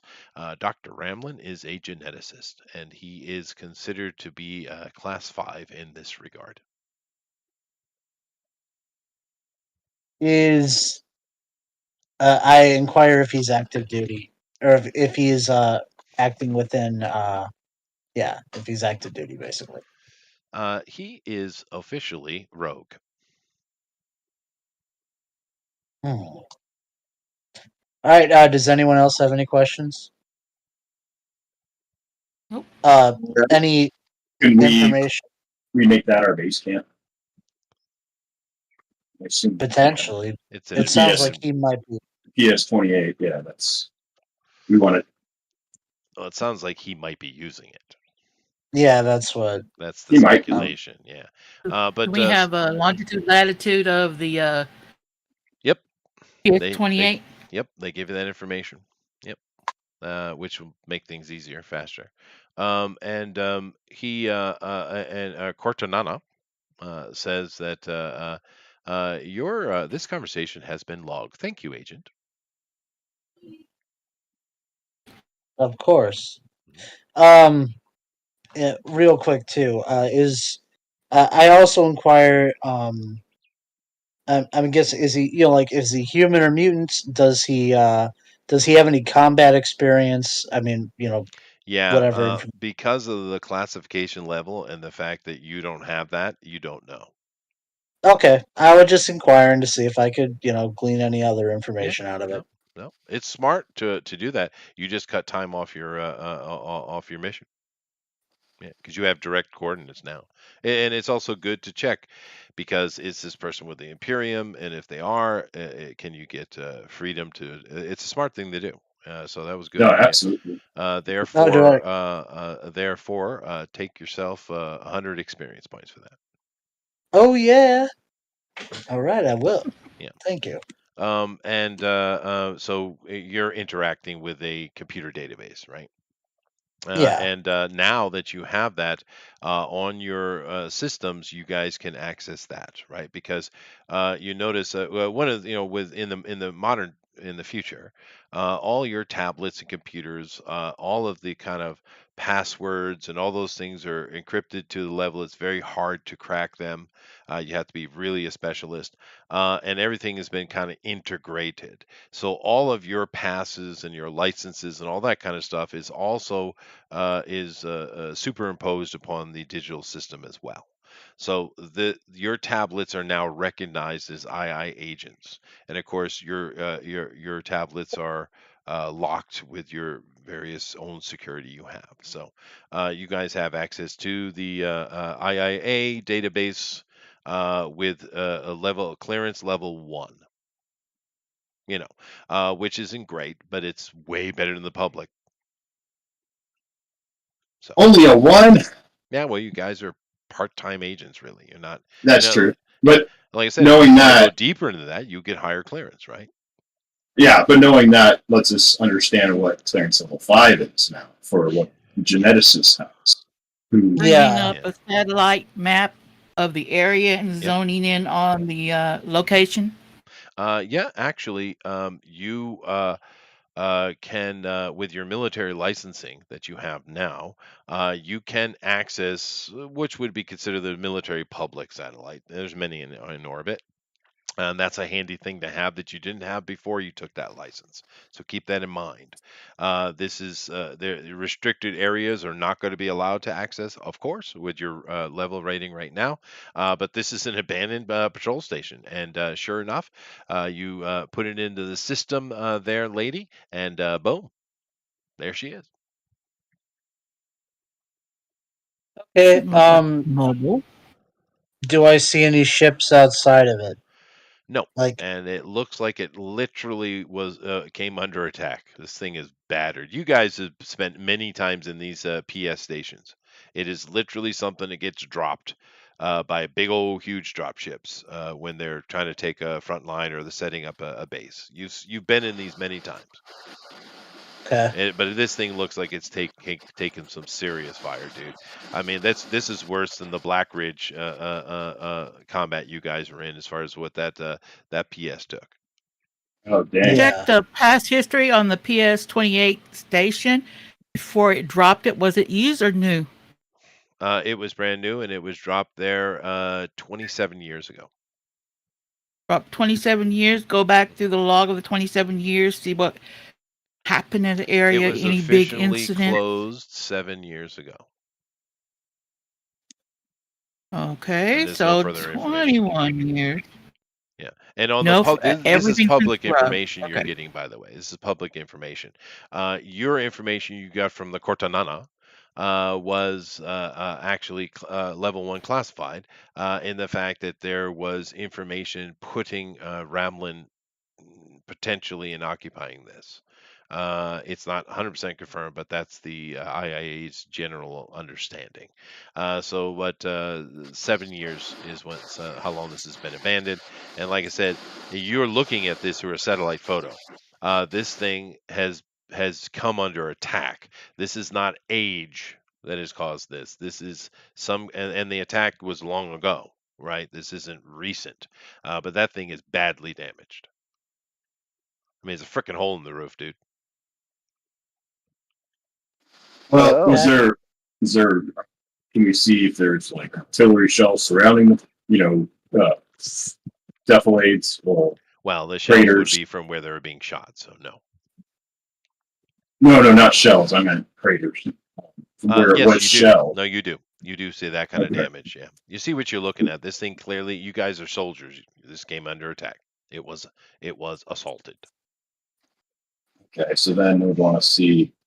Well, we're going to need to see the place. I want to find out when Yeah, but it's determined sometime what. in the past 7 years, right? Because 7 years ago it was decommissioned and it was in fine shape. It didn't make. There's no notation of battle damage to it. So okay, Okay. okay.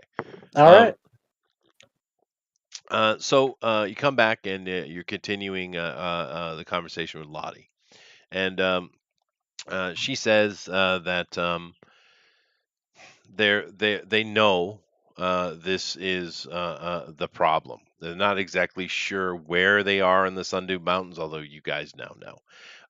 And she says, really, you need to speak to Tradal.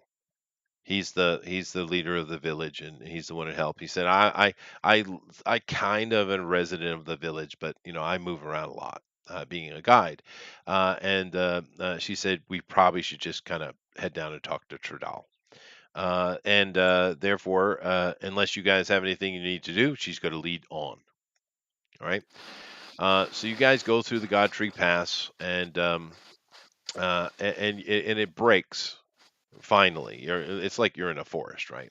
And you see there's a swampy area, there's a river here, there's a lake beyond, and although you had seen it when you were flying, the Sundew Mountains just kind of are there in front of you. And they are quite imposing. And right where you're looking at, there's a village ahead of you. You can see it at a short distance, and the Sundew Pass itself is in front of you. And here's a look at that. Okay. But you guys travel along. It takes you a good 30 minutes, this whole journey, right? 30, 45 minutes. It takes a little time. And there's other people moving along, coming and going. This village is kind of an entry point into the Sundew Mountains. And you don't know anything about the Sundew Mountains, but people seem to be interested in going there for some reason. But this is a village that you guys approach to. It's set right on the edge of the lake. It's a very swampy thing. But there's a lot of people moving around, and one thing you do notice is there are a lot of mutants here. This is not a human village. This is a mutant village. You do see a couple of humans. You're walking with one, of course, but this is a mutant village, and you don't know the situation, but maybe they found a way to make some money off travelers as kind of a waypoint or something like that. You don't know. But she leads you in this very simple little village. There seems to be a lot of fishing going on.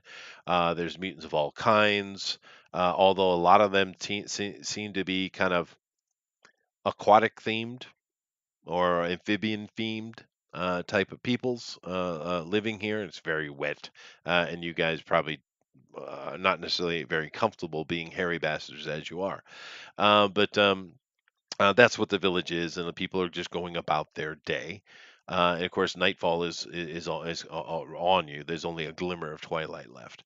And she leads you into that big building in the back, which is built of some old, seems petrified fungi of some kind. And she takes you in. There's a bunch of people doing things in here, and she goes up to a guy who is very teched out for this seemingly fairly simple and primitive village. And she introduces you to Tradal. And Tradal is well, he's a salamander dude, I guess. And he says, "Oh, welcome, welcome. Nice to have you here. Lottie had said that people are coming from the city to help us with our problem. Is that you?" I give him a little bow. Yes, it is. Oh, that's wonderful. Well, come with me then. Come with me, and he leads you along into a little office. It's not so fancy, but he kind of sits down. And he says, Would you like some refreshments? We have slug juice. It's really good." Oh no, I'm completely full. Oh wow, okay, that's a Oh, shame then. absolutely. I would try Okay, some. oh, slug juice. Yes, I'll take some too. All right. And he says something to a little, looks like an armadillo lady. And she goes off and she comes back very quickly with some of the slug juice. And it's not bad. It's not bad. A little thick, but not bad.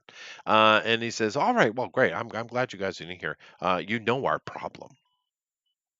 People are disappearing." Yes. And he explains to you that not only have mutants have been disappearing, but mainly it's a lot of humans, mainly humans that have been disappearing. Because he explains to you that Godtree Village is a waypoint, and a lot of humans are going into the mountains and setting up little villages because the mining opportunity in the Sundew Mountains is quite impressive. So they've been getting a flow of humans for 20 years, right? People trying to go into those mountains.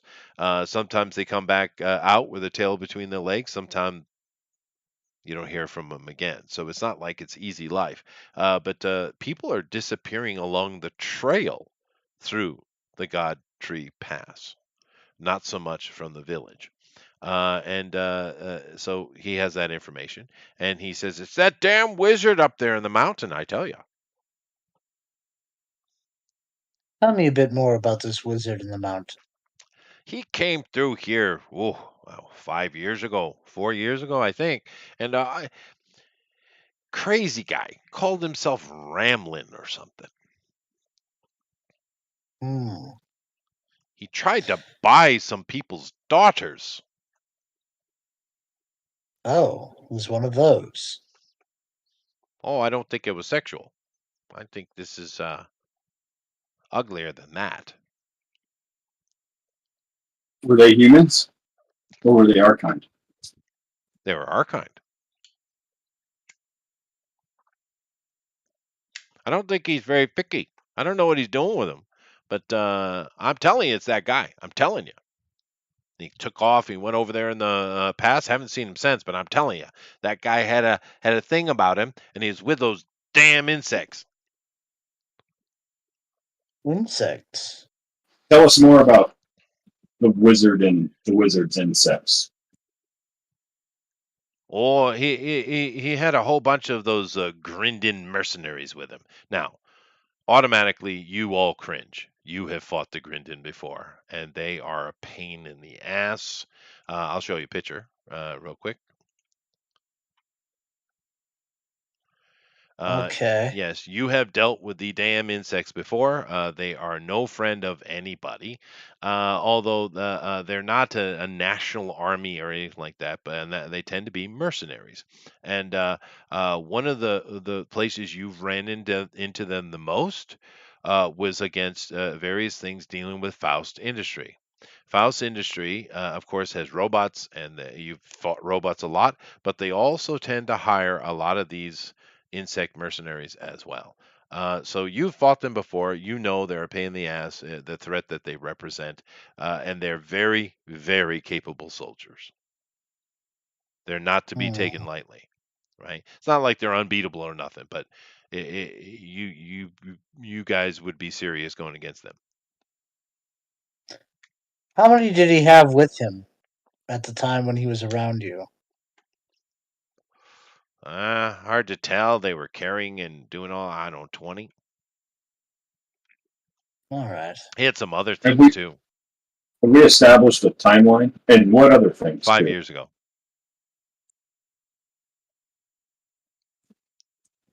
Bill? All Okay, right. Yeah. Traval, what other things did he have with him? Oh, he had a couple of our kind too. Because keep in mind that the insects are alien species. They're not mutants. They're an alien species. And like I said, you've dealt with them before. But these Grindin, but again here, just so you see them, these are aliens. But he had some of our kind with him. Hmm. Were they were they armed? Oh, heavily. All factions armed Oh heavily. yeah, everybody was armed except for And that he had that creep scientist. except for the creepy No, the wizard. creep wizard. Sorry, he would say wizard. Did they have any heavy machines or tanks He or didn't see. He didn't see what was in them. airships? They were actually using something that was not too dissimilar to what you were using, just 3 times the size. It's just one or many airships. There was one. Okay. And this was 5 years ago. Yep. And how long has people been disappearing for? Months is all we know. This years, actually, or Well, it started with a trickle. About 3.5 years ago. It was we didn't really kind of put any. He didn't put any kind of attachment to it at that time because people do disappear in the frontier. It's not like it doesn't happen. But the past 8 months, 6 to 8 months, has been the worst. And there people are disappearing at a much higher rate. You can't not notice it now. And you don't have any information from him other than the fact that he's just blaming on the wizard. Now you know that people are bigoted toward wizards. You know that. yeah, But yeah. he and you might well be yourself. But he's just assuming. It seems I'm because a I'm a huge I'm a huge bigot. yeah, there you go. Yeah, that's I the got feeling bigot you're getting. muscles. That's the feeling you're getting. Bigot. Yeah. Um. Okay. On another note, and it may be related. What happened to Full Station 7 years ago? I don't think he would know about that. He doesn't even he blinks. Yeah, he's no clue. He's How not a part of the Imperium at all. I how mean, long well, has the he been here? Legion. Sorry. Yeah. How long have you been here for all? I was born here. Okay. Now, how far is that Full Station? Well, he doesn't know. You know.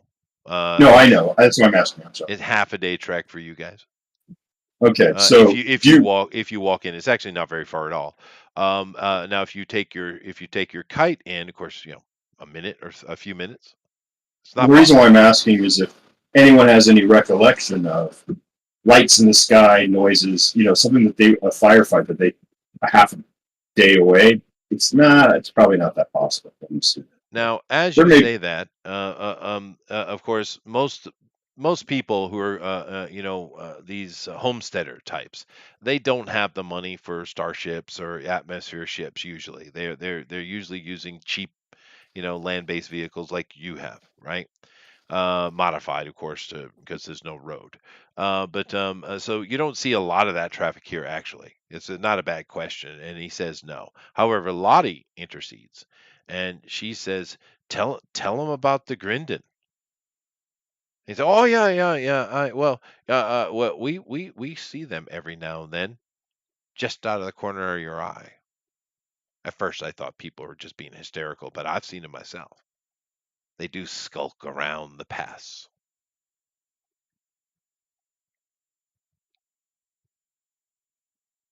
Okay. Uh, is there man. any is there any one of our brothers or sisters here who has an extra sensory ability? Well, a scion.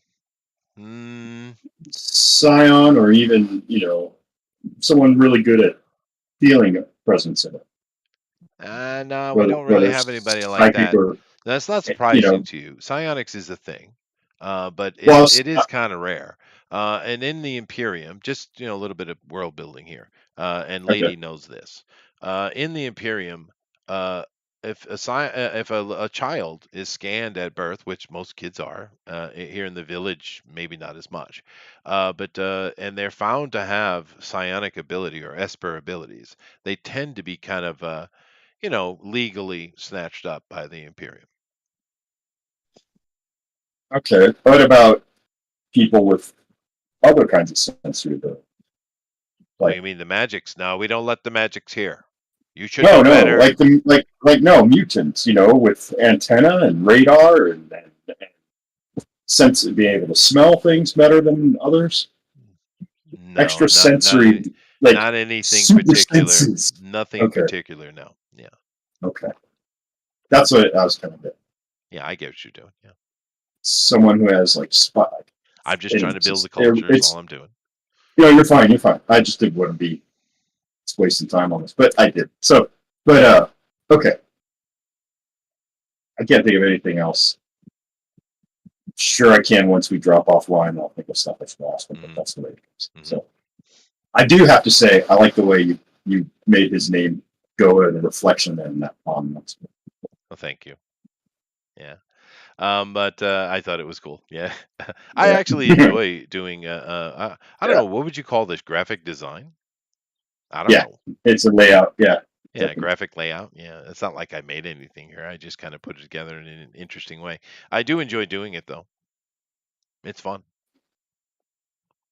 Do any of you Well, guys do this kind of stuff? I know Bill must. He's an artist. I've done thousands of just layout designs like Yeah, this. Right? yeah. It's Yeah, fun. Yeah. thousands. I had a job where I had to do that with a whole bunch of industrial non-threaded fasteners and make them into little kits that for sale. And I took thousands of images and oh my gosh. But Yeah, anyways, yeah, yeah, yeah. um, It is a lot of fun. But and I tried to keep a little theme, and I tried to do here or there. I'm nowhere near as skilled as you would be, but I enjoy it. It's fun. Yeah, and I yeah, think on doing on the online thing we're doing here, I think it's the best way to present it.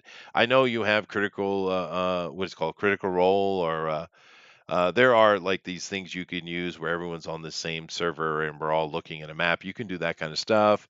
I certainly want to utilize your miniatures for combat because that's really cool, especially with all the camera angles you're working on. That's neat. Uh, yeah. but uh, Mhm. but I think in general, presenting an online game, I think this is how you do it. And I found a lot of them. I don't watch those things, but I've seen a lot of them offhand, and they seem to have a camera at the corner of at the front of the table, and just you're watching everybody. And I suppose the idea is to see the character acting, which is fine. But I just feel this is a better way to do it. I don't know. Well, I like how it simulates a room feeling, Yeah, it does. but we'd all have to be willing to like show our faces. There's at least 3 of us out of the 4 who are not legally should not be showing their faces. But That's fair. That is So fair. they break cameras. Yeah, but no. I mean, you don't really need to see the people. We should see the No. world, is what I'm thinking. yeah. I think it's Okay, more so- immersive. Yeah. Tradal has given us some good information. You guys want to check him for anything else, or I think it's after 10 now. But my next idea would be either to lay bait or scout. So That's true. Yeah, so I got 2 ideas out of character. I have 2 ideas. Uh-huh. Since it was been 2.5 years since the disappearing started happening closer to the village, Right. I'm thinking they mutated something that got out and away, and the little alien bug guys have been trying to find it, coming closer to the village because it's stealing people out of the village, or is it, or just been kidnapping people off the Well, the path they've been itself. primarily mainly they've been kidnapping human homesteaders that are passing through. That's mainly, and most of the kidnapping has been taking place in the pass itself, not the village. the only thing I can think of is if they found any bodies or remains from anyone who's been missing, or any clues or tracks. Nothing. I think they're doing Nothing. forced. I think they're doing forced mutations personally, but Well, that's my. I like. Well, I mean, that's what I was thinking. Is the he's stealing wicked people wizard and may have jacking them. nothing to do with this. Yeah. Well, I I did like give more you. Be a I did. native creature doing it. No, that's fair. You don't know, but I did give a little bit of a hint in the small amount of information I gave about Ramlin. Yeah. Well, I was roboting, so I Oh. didn't get it. He's a class 5 geneticist who's Yeah. gone rogue. Mm. So he is wanted because he's a rogue. So there's definitely a bounty on him, one way or another. I mean, maybe not a Zane bounty, but the Legion. Yeah, we not could a have public inquired one. about it. Bring it up on the tablet. Or we have looked. Yeah, I guess we could look and see if there's the price tag or wanted poster. Within our level 1 clearance. Yeah. Yeah. We could probably inquire Cortana. about that. Yeah. Like the other thing we learned tonight, that we're no longer the Liggett has put us in our place now. We're no longer that special to him.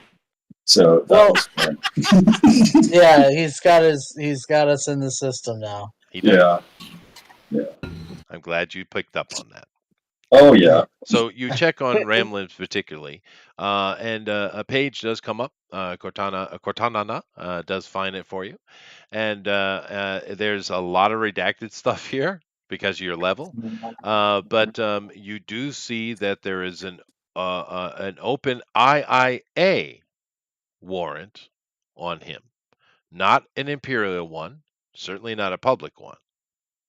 But there is an IIA warrant out for him, and this is capture or kill, so dead or alive. Dead or alive. Okay. And Dead or alive, you're coming Yes. with me. and any agent, it says very specifically agent, which you are, right? That were to apprehend or deliver a Ramlin would be paid an extra bonus stipend of 100,000 credits. Well, this is going to be a challenge. But I think, There's nothing that says there about his little alien friends, then, right? No, there's a huge amount of redaction on here. Yeah, but we will get directly into it next week. We won't waste any time, right, GOP? I know this was a Okay. special. It was that's Tower's fine. fault. Family's more important anyway. But this is a full delve, dude. A full delve. So first one. Mhm. It's done within this system's way of doing it. But yeah, this is a full thing. This isn't like a little one-off bounty. I've got it all set up. So we will So get into that next week.